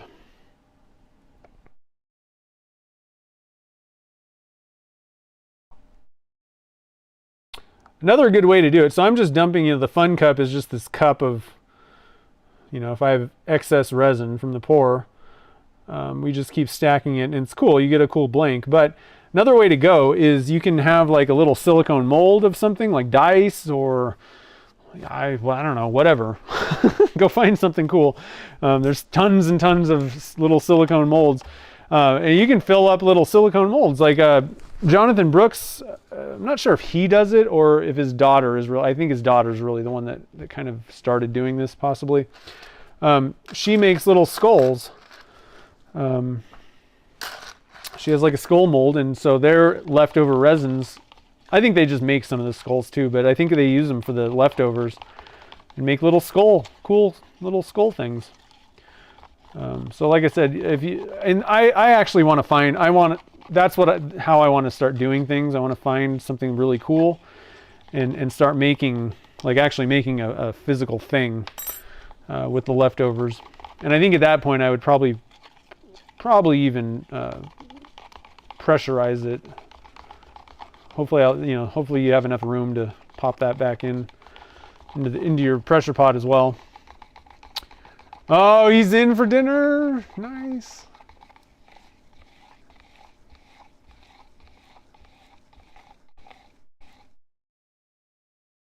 Tell you what, guys, the worst two things is being sick and being injured. So I always feel bad when people are injured, or just it affects your way of life or whatever, you know. It's just a pain. Nobody likes being sick, obviously. All right, so 150 in here.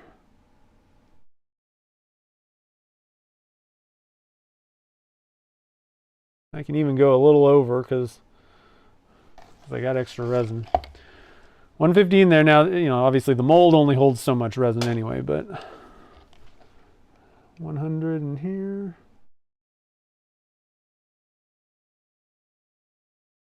A little bit extra in there too. All right, so this one's ready to go. You can just drop the stick in there. All right, so sticking things in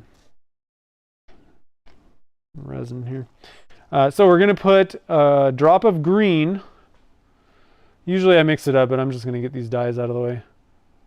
And I'm actually gonna go with, I'm gonna see how that, I'm gonna start with green. So the thing is, this sample is slightly different, like ratios of how much powder to resin and stuff. So I think what I want to do is actually kind of play around with this just a bit, because in this case I think we're probably putting less dye in with like one drop, and I put even less actually that time. Yeah, I like the other one better. I like it darker actually. That's a little bit more on the thing, but you can see this is pretty see-through.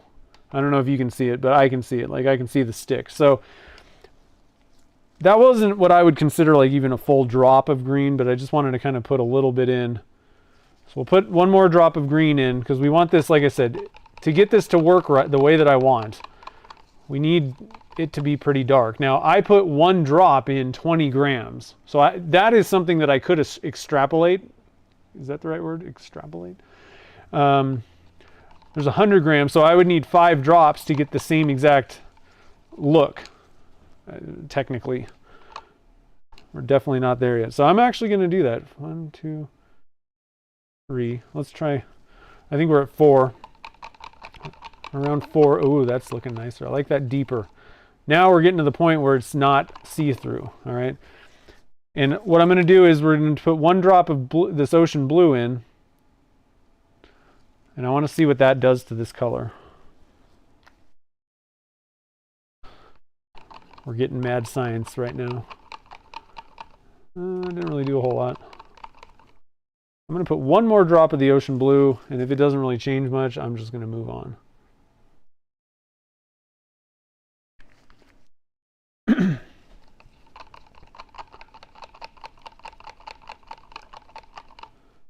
Yeah, it's not really doing a whole lot. I mean, I can maybe try and do like a 50-50, but I think for what we're doing here, this is fine. No biggie. Moving on.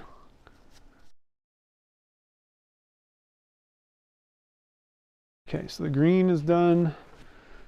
We need to put our blurple in.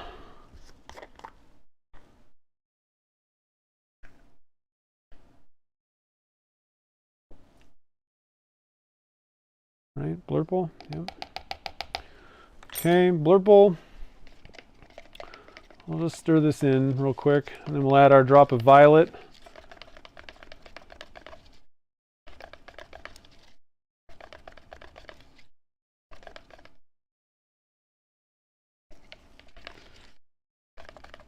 Now, I might need to put some more of the Riddler in, actually.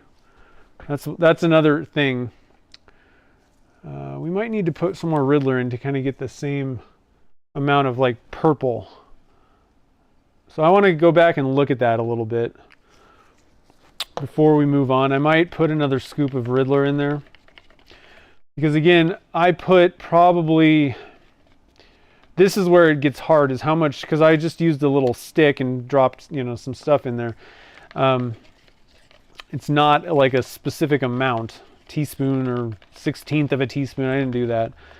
Probably close to a 1/16 teaspoon in 20 grams, which would mean that for 100 grams, I would need 5/16, which is more like a half teaspoon. It's more than... Well, no, that's like a quarter, a little bit over a quarter, but probably closer to a half. So, well, not closer. It's closer to a quarter. We should be on track. Yeah, okay, it is. If I flip this over, I'm getting that purple in there. However, I'm feeling a little bit saucy today. I do think I'm going to come back. We're going to put another 1/8 teaspoon. I just want to see if this does anything to this, to the colors.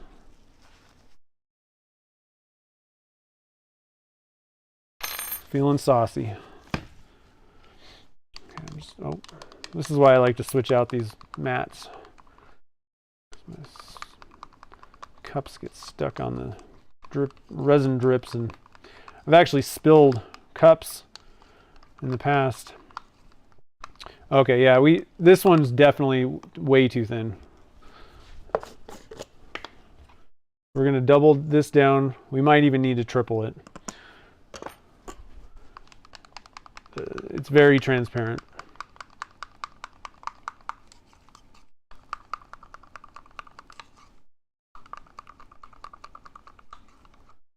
There we go, that's better. I think that'll be enough. Again, especially since it's going to be sitting next to pretty dark colors. I'm not sure if that really changed a whole lot. Feels like it lightened it. Let's do one more 1/8 teaspoon.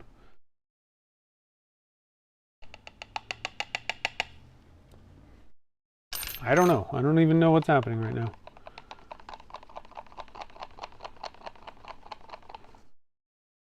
Yeah, ooh, I like that.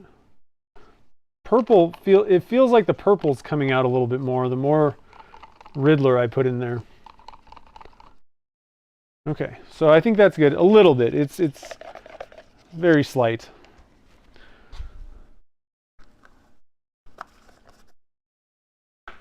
Okay.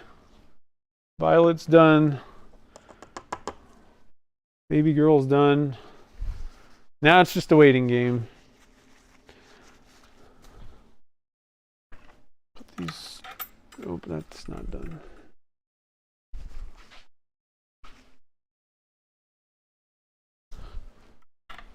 Those out of my face. This in the drawer. All right, we are all cleaned up. I do need to alter my notes because I changed it to 1/2 teaspoon on the baby girl.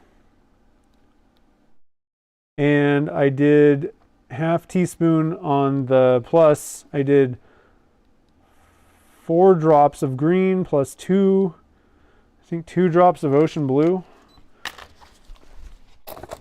Might have to go back and double check those numbers, but.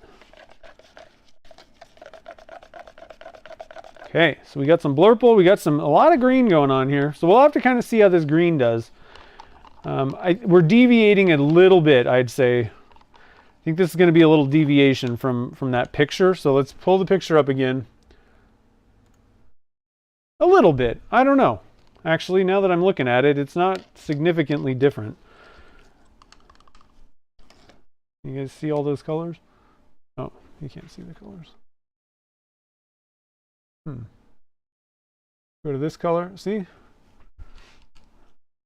I'm gonna switch back and forth. Dang it, I got stuff stuck all over these. I'm gonna probably make a mess. I just hope I don't dump one of them. What ends up happening is these things stick to the thing and it tips it. Hopefully I won't dump one. There you go, pink, green. And it's tough. I really can't, to get the purple to like pop out at you, you really have to be on a pretty shallow angle to see that purple come out in this, but there is one. And then this one's blue and purple. So there you go. We got those. Dang it, that is gonna spill. Hopefully you can see those things. There's our colors. I'm gonna zoom in. There's our colors in the cups. Here's the photo. I mean, pretty close too. I think the other one, the teal that kind of came out in that last batch, seems a little bit closer. I think it's going to be more similar in reality to that mermaid picture. Oh, that's the wrong way. I don't know. I don't think it's going to be too bad. I think it'll work. And there, like I said, there is a violet tinge to it. If you get it on the right there, you can kind of see that there's just a little hint of purple in there. I'm kind of way zoomed in, aren't I? It's interesting. I don't know. So we'll get some different looks at this. It'll be kind of cool, I think. Let's see what temperatures we're at here. That thing is going to cause a problem. We're at 98.5. That's really the only one that I care about for the most part. The other ones should be pretty close, but 97 on that one. One other thing to kind of, just a random thing, it doesn't happen a whole lot, but sometimes different micas or different dyes tend to heat up resin, kind of like cause it to heat up faster or kind of cure faster or something. Just be aware of that. Sometimes it can happen. So we're at 100. 97.5. Probably 98.5 or so. Oh, that was 97.5 too. Interesting.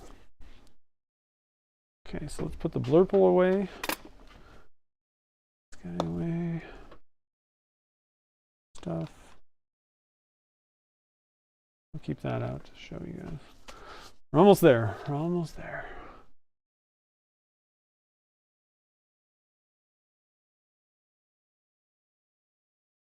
Oh man. Well, thanks for joining the fun, Lucy. I probably missed you, but hopefully you have a good night. You can watch the replay when you get back. No big deal. A gummy bear mold. That's the way to go. Nice. I like that. Yeah, you know, and there's lots of different things. If you want to see a couple different kind of interesting molds that are really good molds, check out dannerbuilds.com. Danner Builds. I'm just going to go grab the link real quick because we're sitting here waiting. That might be hard to understand what I was saying. Danner Builds. He's got some really interesting molds. maybe not like gummy bears and things like that.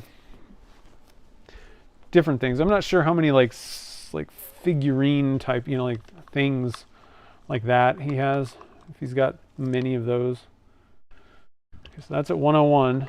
So I'm thinking we're probably pretty close here. And 108.5. We're definitely there. So that was kind of weird. That thing took off. So we need to get going here. We're going to pour some purple. You guys see?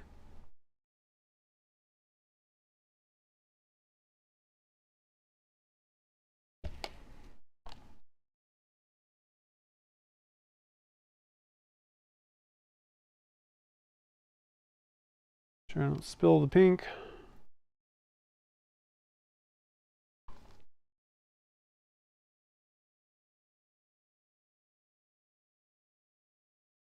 Bare minimum, I think these are going to look good.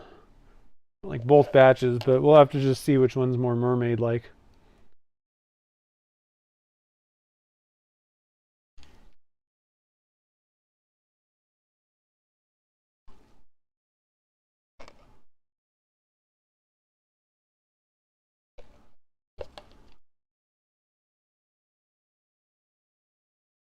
I kind of adjusted how I was doing the pours. I was kind of pouring thick at first, and then I kind of brought it back under control for half and half. So you can get even within the same blanks, you can kind of adjust and make, make changes to how they're going to actually look in the end on the fly.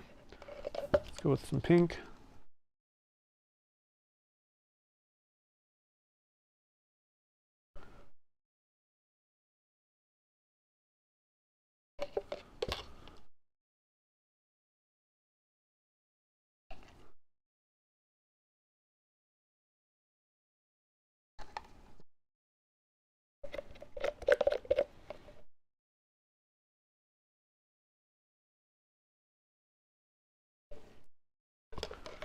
Okay,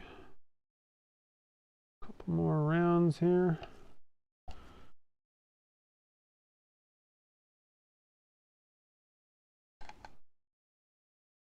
Maybe squeeze a little bit more of this blurple out. I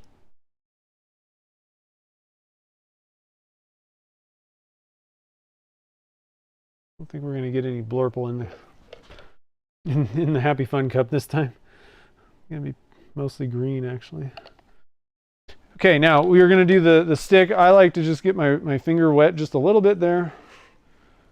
There's the hole. There we go. Go down. And then kind of twist, go down, twist, come up. I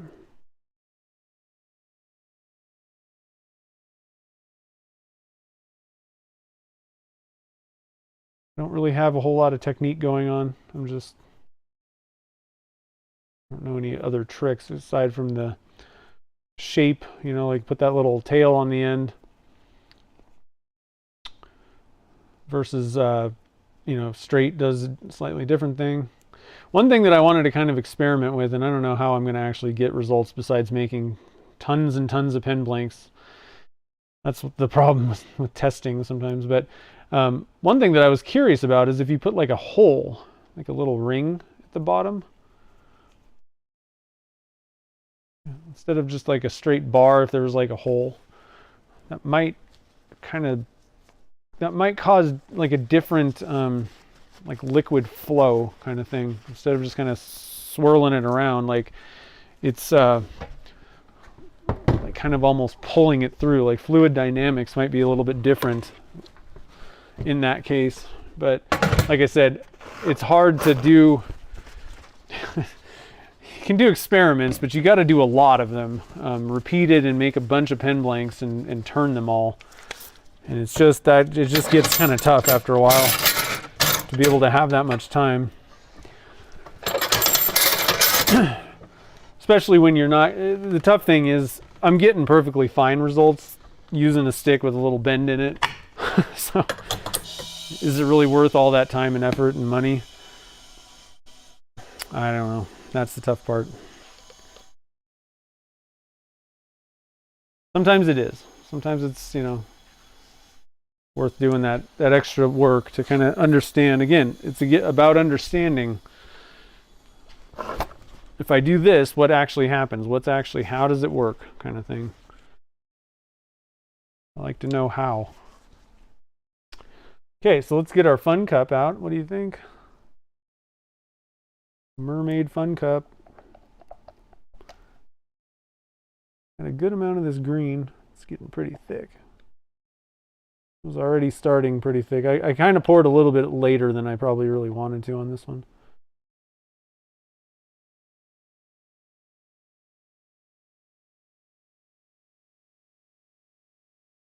But it went fine. There's nothing wrong with these blanks at all. Sometimes it's a little bit deceiving, you know. Like this is pretty thick, but I mean, I could still pour this. It just wouldn't flow very much, and we're not like I'm not like at the end of the working time at this point even. We're getting there, but it's still kind of, you know. I don't know what temperature it was at, but it's probably at like 120 or something like that at this point. You would think that you might have lost, you know, too long.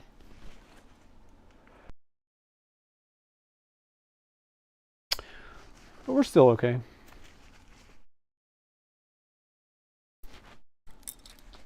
All right, so I'm gonna get this thing out of the way.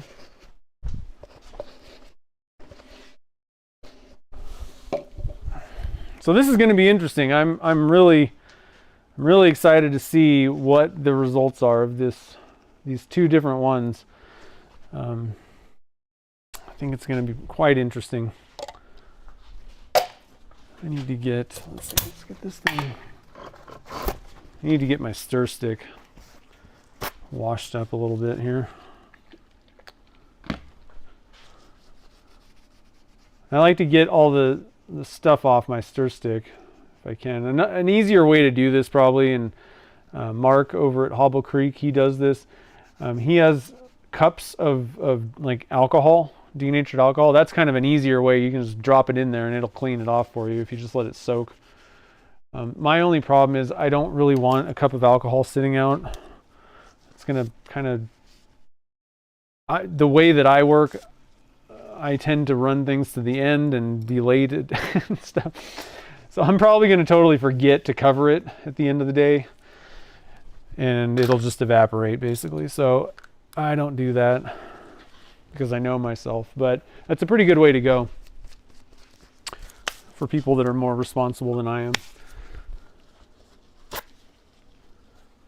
Okay, so I'm going to get these gloves off because they're just kind of sticky.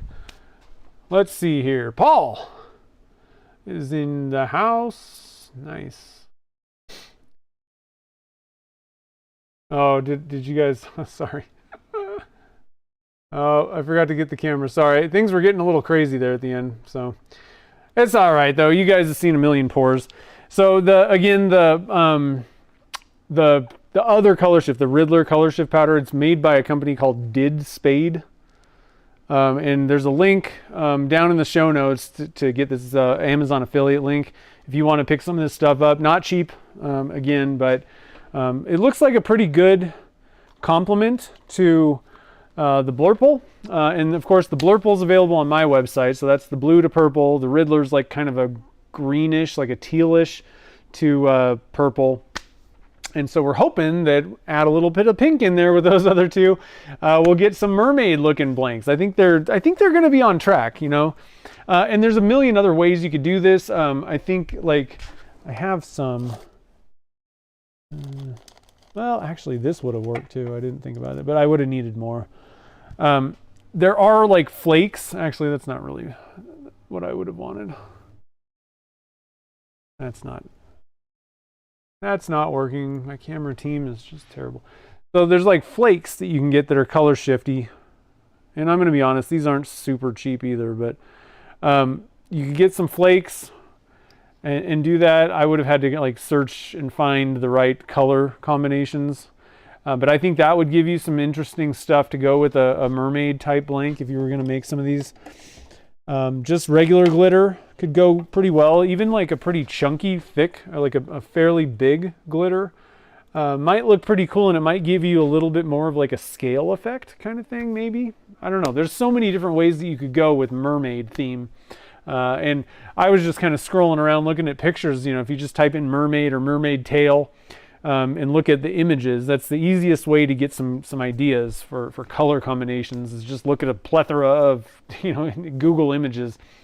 But there's like lots of different colors, right? So when I think of a mermaid, I kind of, or mermaid tail, those were the colors, like kind of a teal, a pinkish, maybe purple, maybe some bluish, those types of shades. But there's all kinds of stuff that you can mix together for different kind of, mermaid things.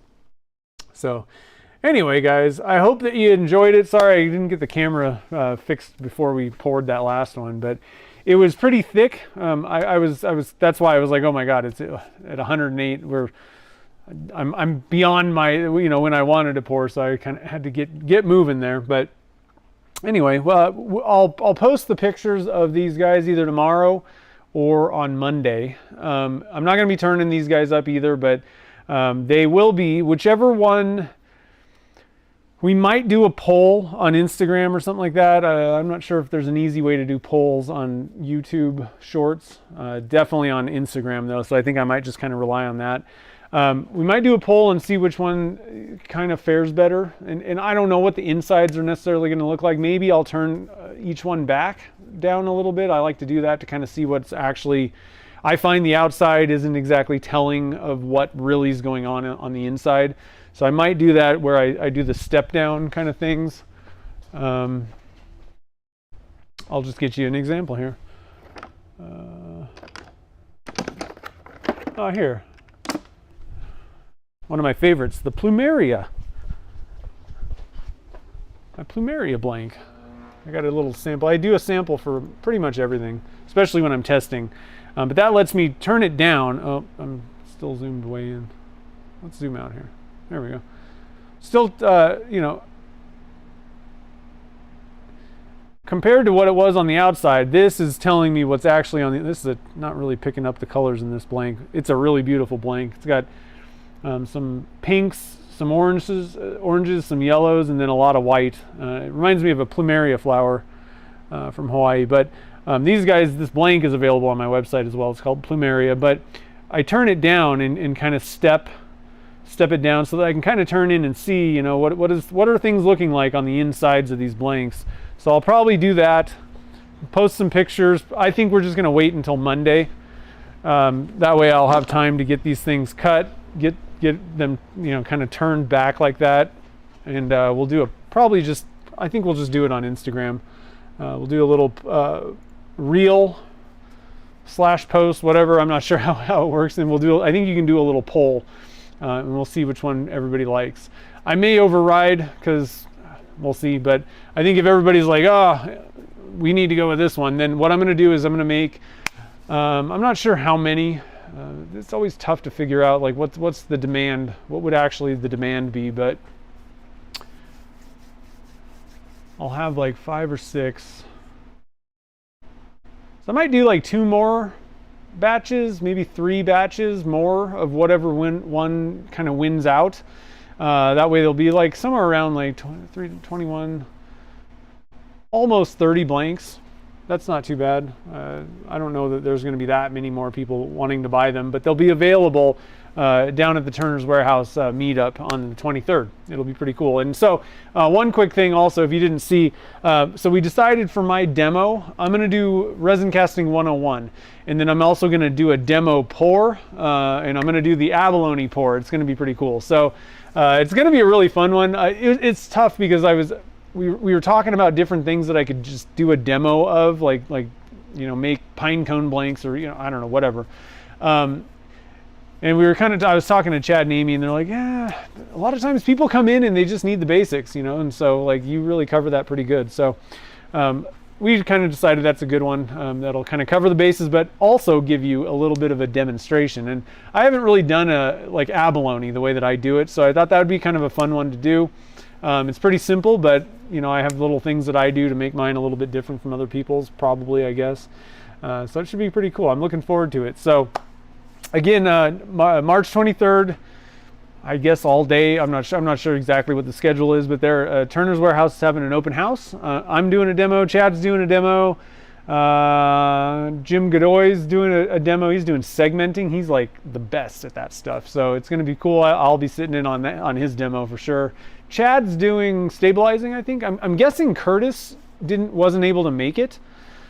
But, you know, honestly, Chad knows as much as, aside from some of the technical jargon that nobody cares about, Curtis knows every little thing about like the chemical makeup of things because he invented cactus juice. But as far as the actual techniques go, Chad knows just as much, if not, you know, possibly some simpler ways to do things, you know, because he's actually doing it on pretty much daily kind of down there. So lots of good demos. There might even be more. I'm not sure. They might even have some like special guests that kind of sneak in the door at the last minute. And then Monday, I've got a couple of one-on-ones that I'm doing. So it should be pretty cool. So anyway, guys, I hope you have a great rest of the day. I hope that if you're down in Phoenix, definitely come and say hi. It's going to be fun. I'm sure they'll have some food. We'll have some fun. Those are always awesome events. That's why I don't miss them. I'm going down there because they're fun. Not because it's some sort of great business decision. It's just a fun time. So anyway, guys, have a great rest of the evening, and I will see you guys on the next. Oh, don't forget, not next week. I'm not going to be in the shop next Saturday. Should be back the following Saturday unless things are a little bit hectic in the shop. I'll let you know on Instagram and probably YouTube Shorts if there's any issues or changes to the schedule, but not next Saturday. But keep your eyes peeled because I may do kind of just a quick impromptu thing on one of my, you know, like shorts or on YouTube or maybe Instagram. Or I'm pretty sure Turner's Warehouse is doing some live streaming, possibly of the demos. I'm not sure if that's going to be like you got to be here to see it or something or what, but they usually do that. So keep your eyes peeled for anything on their Instagrams and all that stuff and mine. And I will see you guys on the next stream.